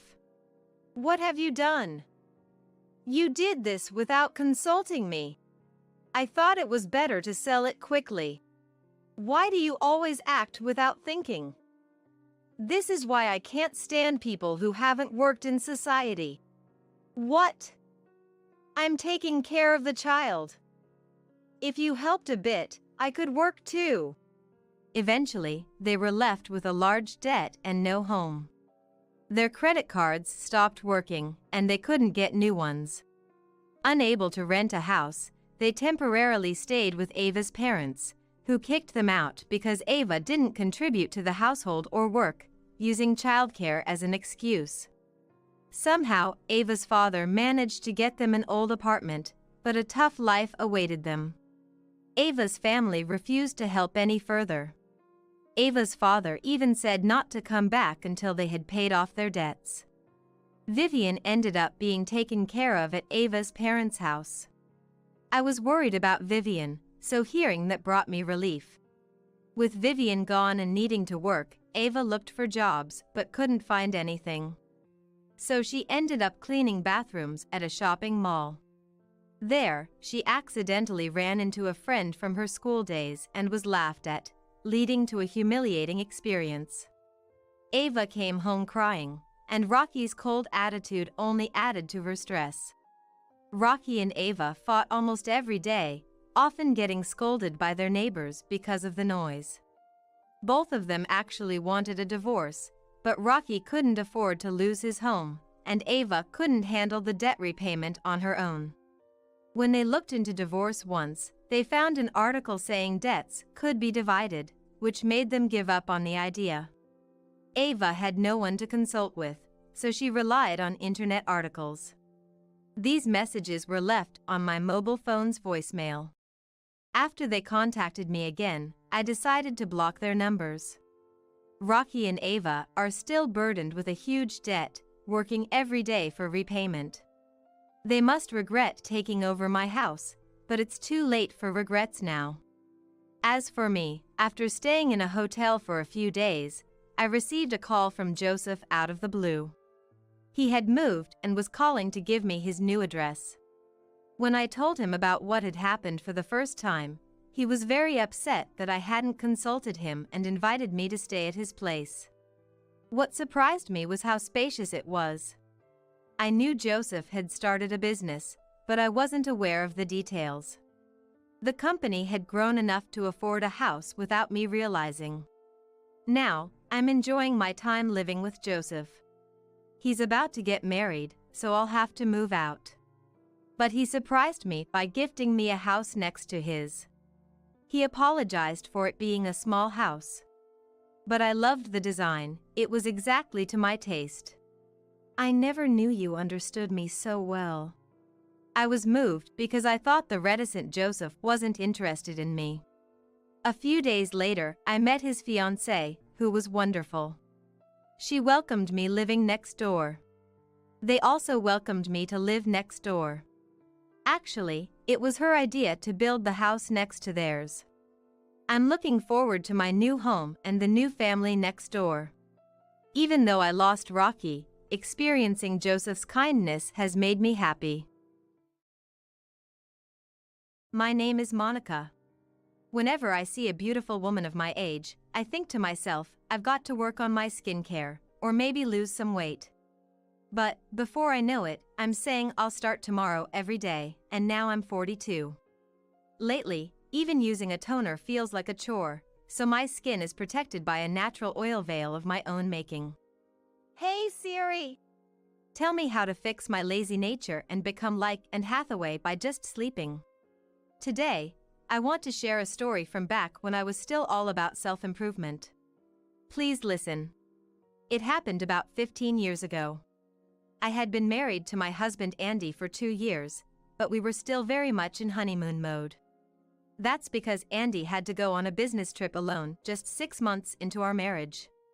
He was selected as a temporary replacement because the person originally meant to go fell ill. I wanted to scream, "Don't disrupt our newlywed life." But being a junior employee, he couldn't disobey his superiors. I wanted to go with him, but we had just married and still had our condo lease. Breaking the lease for a short assignment and then having to find a new place seemed too much. After discussing it, we decided it would be more trouble to go together for such a short time. We can manage being apart. So, just 6 months into our marriage, we ended up living separately. Finally, after about half a year, Andy's solo trip ended, and we could live together again. Finally, we can spend time together. I was filled with the desire to enjoy our newlywed life. But it didn't quite go as planned. Originally, when Andy had to go on his business trip, my mother-in-law, Violet, got angry. Choosing to separate so early in your marriage, does Monica's love for Andy even exist? She started visiting our house frequently to check up on us. Let me make it clear, our separation right after the wedding was a mutual decision. We talked on the phone every night and met every 2 weeks. Our love hadn't faded just because we were newlyweds living apart. But Violet believed that a wife should always follow her husband. She thought a wife's fulfillment came from being by her husband's side and taking meticulous care of him. She had a bit of an old-fashioned view. It seemed more like Violet wanted to do these things rather than being asked by her husband. To me, she looked like a self-satisfied, overbearing wife. Because of this, during Andy's business trip, Monica is probably cheating on Andy by not going with him. Violet had such misunderstandings. Andy tried hard to clear up these misunderstandings, so our relationship on the surface was fine. But Violet seemed to have grown to dislike me for letting her son go on his own. Given this background, Violet frequently came to our house for what she called daughter-in-law's work check. In short, it was to see if I was properly managing the household and treating Andy right. I wasn't doing anything wrong, so she could look all she wanted. If that would earn her trust, then so be it. First, she would come over unannounced and immediately start inspecting the bathroom and shower, looking for any dirt. A single hair or eyelash out of place meant I failed. She would yell at me if there was even a slight water stain on the shower mirror. How can it be spotless every day when it's used daily? I wanted to shout, I work too, you know? But I had to endure. Then the fridge was checked. If it didn't have Andy's favorite foods, she'd get mad. Once, fearing Violet's surprise checks, I kept donuts, Andy's favorite, in stock daily. Andy was happy eating them, but he ended up gaining weight, resembling a donut himself. That couldn't be good. If I did everything Violet said, Andy might end up with lifestyle diseases. Realizing the danger, I stopped keeping sweets in the house. Hang in there, Andy, until you lose some weight. But when Violet noticed the donuts were gone, she labeled me as cruel for not letting a tired Andy eat his favorite foods. I understood why Andy said he lost weight when he lived alone. Only I could extend Andy's life.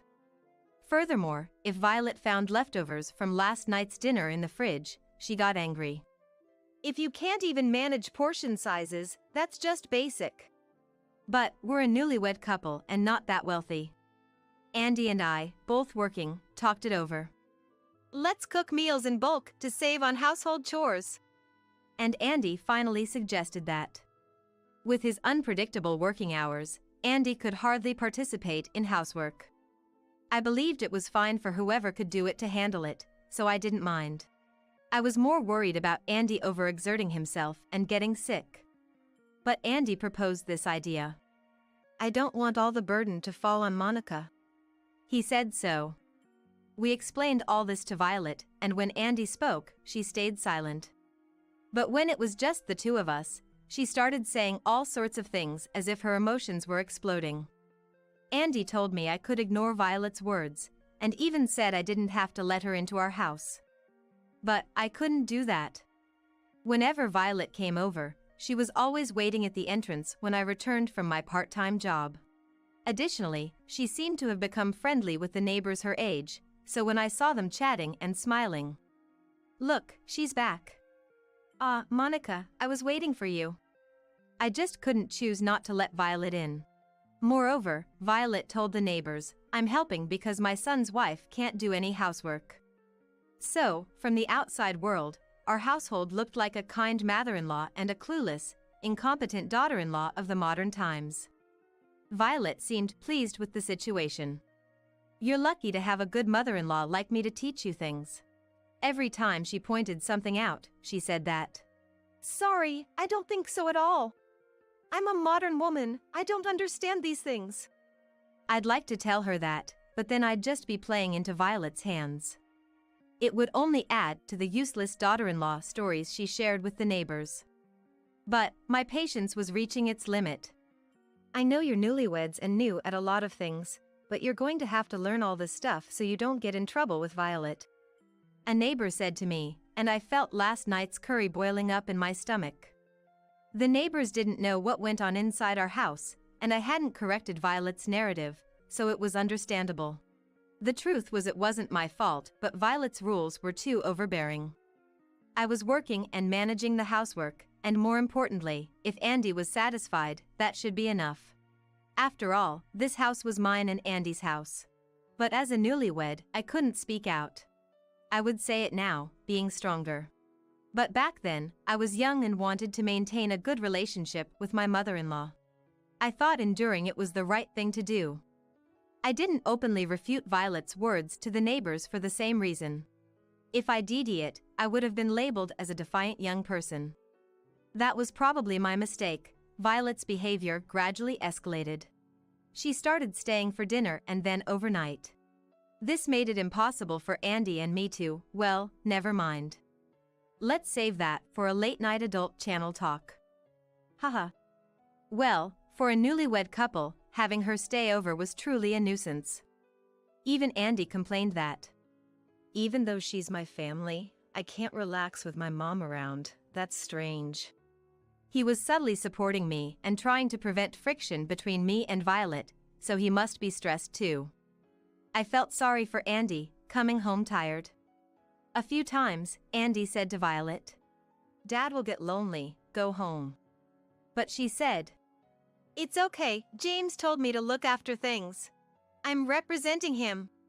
She used the authority of Andy's father, James, to her advantage. Andy's family is an old-fashioned type that believed in the wives should obey their husband's principle. Even at this time of being married, Andy still had some irrefutable disagreements with James.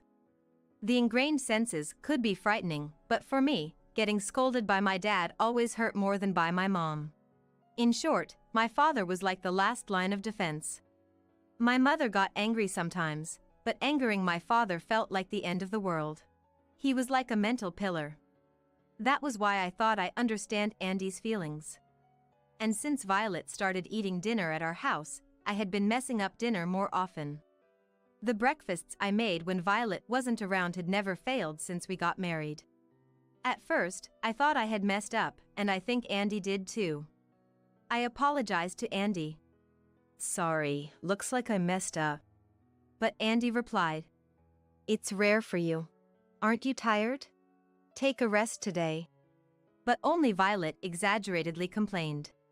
"Wow, this is so salty, it'll shoot up my blood pressure." I thought it was salty too, and the taste could raise blood pressure, so I honestly apologized. But soon I started to wonder, was I failing so often? Even when the taste seemed fine during cooking, it would be too sweet or too salty at dinner. I even got checked at the hospital, but there was nothing wrong with me. Could it be? I thought, and on a whim, I made dinner on the day Violet visited and left the kitchen. And that happened just as I suspected. Violet was humming and heavily sprinkling salt into the pot. The strength in her right hand and shoulder, holding the salt, was like she was avenging her parents. She could have surpassed a professional baseball player with that. Humming nonchalantly, she was ruining my cooking. I thought I had to tell Andy. But that night, Andy was extremely tired. He had been doing overtime every day for over 3 weeks, and the project deadline was looming. Plus, our wedding anniversary was the following week, and he was trying to get time off for it. We spent our first anniversary apart, so Andy had suggested a date for this year. Inside, my feeling was torn among wanting him to rest, looking forward to the date, and trying not to burden Andy. That was my recent state. I would talk to him about Violet after the anniversary. While I was thinking this, an incident happened. Of all nights, it was our wedding anniversary. True to his word, Andy took the day off and took me on a date. He wanted my homemade dinner, so when we got back home after the date, There she was. At the front door, that person was. "It's your wedding anniversary today, right? I made dinner," Violet said, showing Tupperware from her bag. As I thought, uh-oh. And looked at Andy, he looked the most resigned. But we couldn't be so cruel as to send away someone who brought food. Andy seemed to be resigned to it too. Eat and then go home today. He said that and opened the front door. I was so looking forward to coming home with Andy and having dinner. Now the entrance looked like the gates of hell. God, please protect us. Violet entered the living room, happily opened the Tupperware, and ordered me to get the dishes. Wanting her to leave quickly, I moved promptly and obediently. Andy seemed to feel the same and helped, but Violet said, "You sit down. You're the star today." And she moved the chair at the table to make Andy sit. Wait, what day is this? Isn't the wedding anniversary about the couple? Why is an outsider taking charge? But I stayed quiet. Of course, it was to send her home quickly. We should work emotionlessly like a robot, eat dinner, and send Violet home. That was the mission for us as a couple. Let's do this. What Violet prepared was Andy's favorite meatloaf and sides. Seeing this, I again thought, oh. Noticing my face, Andy asked me, "What's wrong?" Well, I doubled up. You like meat dishes, so I was preparing a steak with premium meat. I honestly told that. Then Violet exclaimed, "Oh, premium meat. Great. Cook it quickly." Of course, I hadn't prepared a portion for Violet, but she seemed eager to eat. However, saying no, wait, would just extend the time with Violet in a lecture. I'd rather avoid that at all costs. I should have kept quiet. Despair filled my heart as I reluctantly began preparing the steak. "Here you go," I said as I placed the cooked meat on the table. I had other side dishes in mind, but for today, this would be enough. So, I gave my steak to Violet and thought I'd just eat her brought meatloaf and sides. Thank you. This is special for you, Monica. I made it just for you, always working so hard. With a big smile, Violet pulled out a large Tupperware from her bag. Looking inside, at first glance, it seemed like a meatloaf drenched in gravy sauce, but on closer inspection, something was off. It was strangely red and shiny. Wait. Raw meat? What is this, so mysterious and unknown? Why mine was different from Andy's tomato sauce version? Let me remind you, Violet had a history of turning my cooking into a high blood pressure menu. Would such a person cook for a wedding anniversary? I peered at the offered meatloaf for a moment, managing to thank her while buying time. Upon closer inspection, this is. Andy also peeked into the Tupperware, and then at my face. It was amazing how couples could communicate just with a glance. Andy, go ahead and eat. Yeah, yours looks like better meat, I'll take it. Thanks. What? Violet's eyes widened at our exchange. Andy didn't hesitate to transfer the meatloaf from the Tupperware to his plate. You don't have to do anything. Normally, Violet would say like that, but now, she was just pale and silent as I thought. Well, everything's ready, let's eat. No, no! Violet snatched the meatloaf from Andy's hand with a near scream. The moment it fell and hit the floor, there was a thud, an unusual sound for a meatloaf. This meatloaf makes quite a noise, doesn't it? Indeed. Did you overcook it, Violet? I asked with a sarcastic smile, while Andy just stared at Violet. She remained silent, eyes downcast at the meatloaf. Hey, Violet. Why is it okay for me to eat it, but not Andy? Come on, tell me. Hey, hey. I annoyingly hovered around the stunned Violet. My patience, already thin from her ruining our anniversary, had reached its limit. The thrill of retaliation was unexpectedly exhilarating. Andy doesn't like tomato sauce. I wanted to make something he likes for the anniversary. Eh?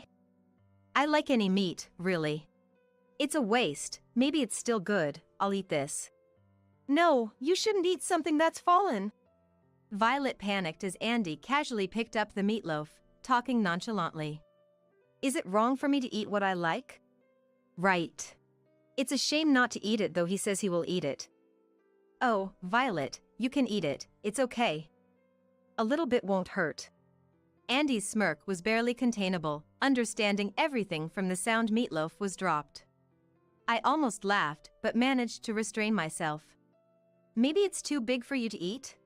We have steaks. Should I cut it smaller, wait here?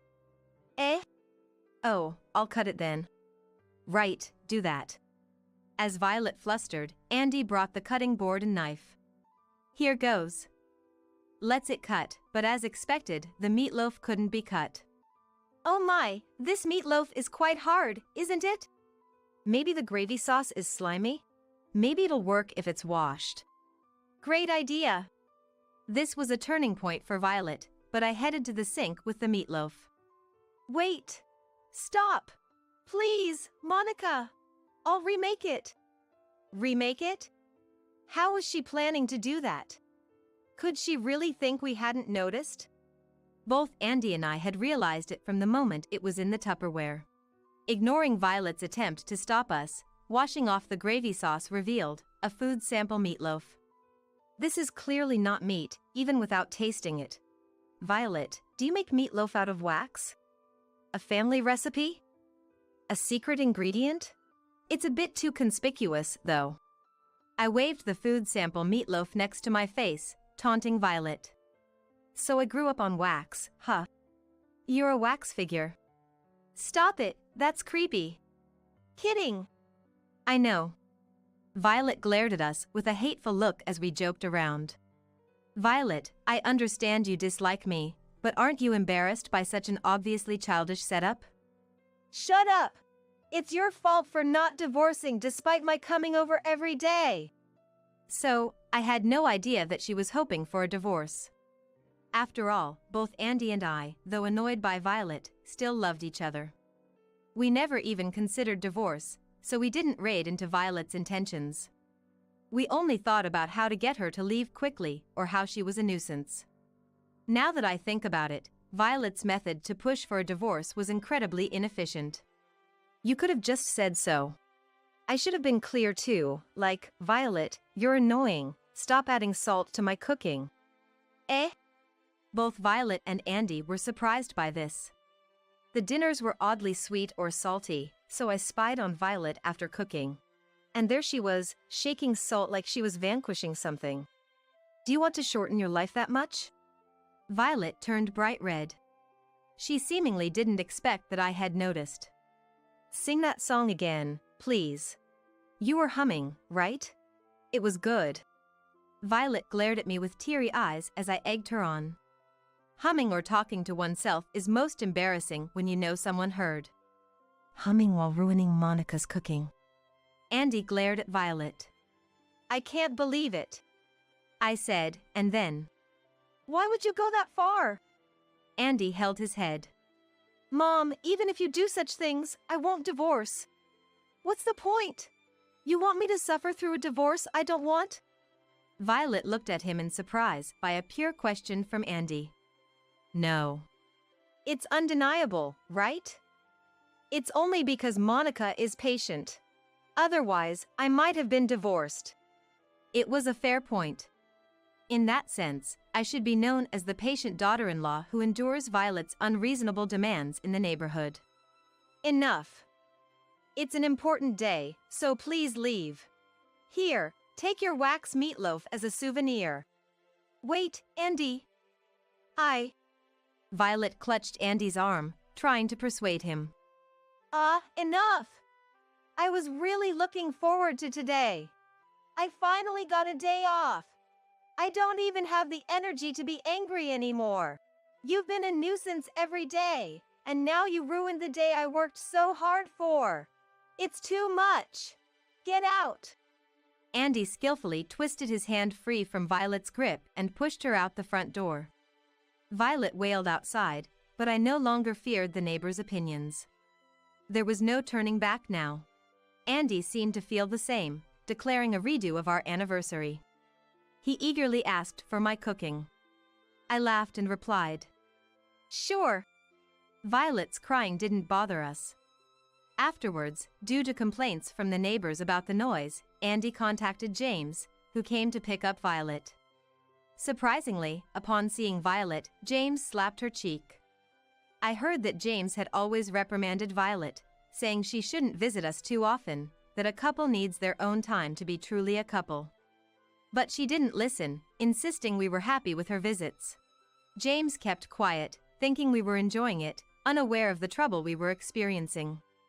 After apologizing to us, James also explained the situation to the neighbors on our behalf.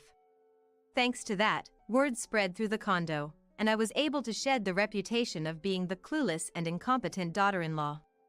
I was grateful for James' intervention. My own words wouldn't have had the same effect. Thank you, James. And now, after being scolded by James, Violet stopped imposing on our home. But she harassed me whenever we went back home, thinking nobody was watching. However, James, suspecting something like this, caught her red-handed and averted any issues. Well, not for Violet. If you keep trying to make Andy and Monica divorce, you can't stay in this house. James said so, and Violet was told to divorce. Thanks to that, we found peace, but I worried about elderly James living alone. So we decided to live with him. Initially, it was out of gratitude, but it turned out to be quite wonderful. He would pick up our son from kindergarten without being asked. And he cooked French cuisine, drawing on his experience as a former restaurant staff. It's embarrassing how well he takes care of us when we should be the ones helping him. Once again, thank you, James.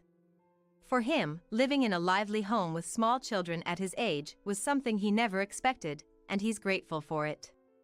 He's too good of a person, truly a father to be respected. It makes sense why Andy couldn't argue with him, and why his words were absolute in his home. He's always right. No wonder he's absolutely truthful. Even at our home, we obediently listen to what he says. Honestly, it's not like winning the lottery or a grand business success, not the happily ever after you hear in fairy tales. But with not only James, but 2 sons and a daughter, our days are lively, just as James said they would be. Even as a wife who doesn't bother with skincare and is getting older, I have a kind, loving husband who still takes me on dates for our anniversary every year. Oh, I do my share of housework in parenting. Just tend to put myself last, hee. Despite everything, I've come to appreciate the ordinary. It's been 15 years since we were married. We still have the freshness of newlyweds, combined with the comfort and laxness that comes with familiarity, feeling happiness in everyday life. For our next anniversary date, I should work on skincare and getting in shape. I think I said that last year too.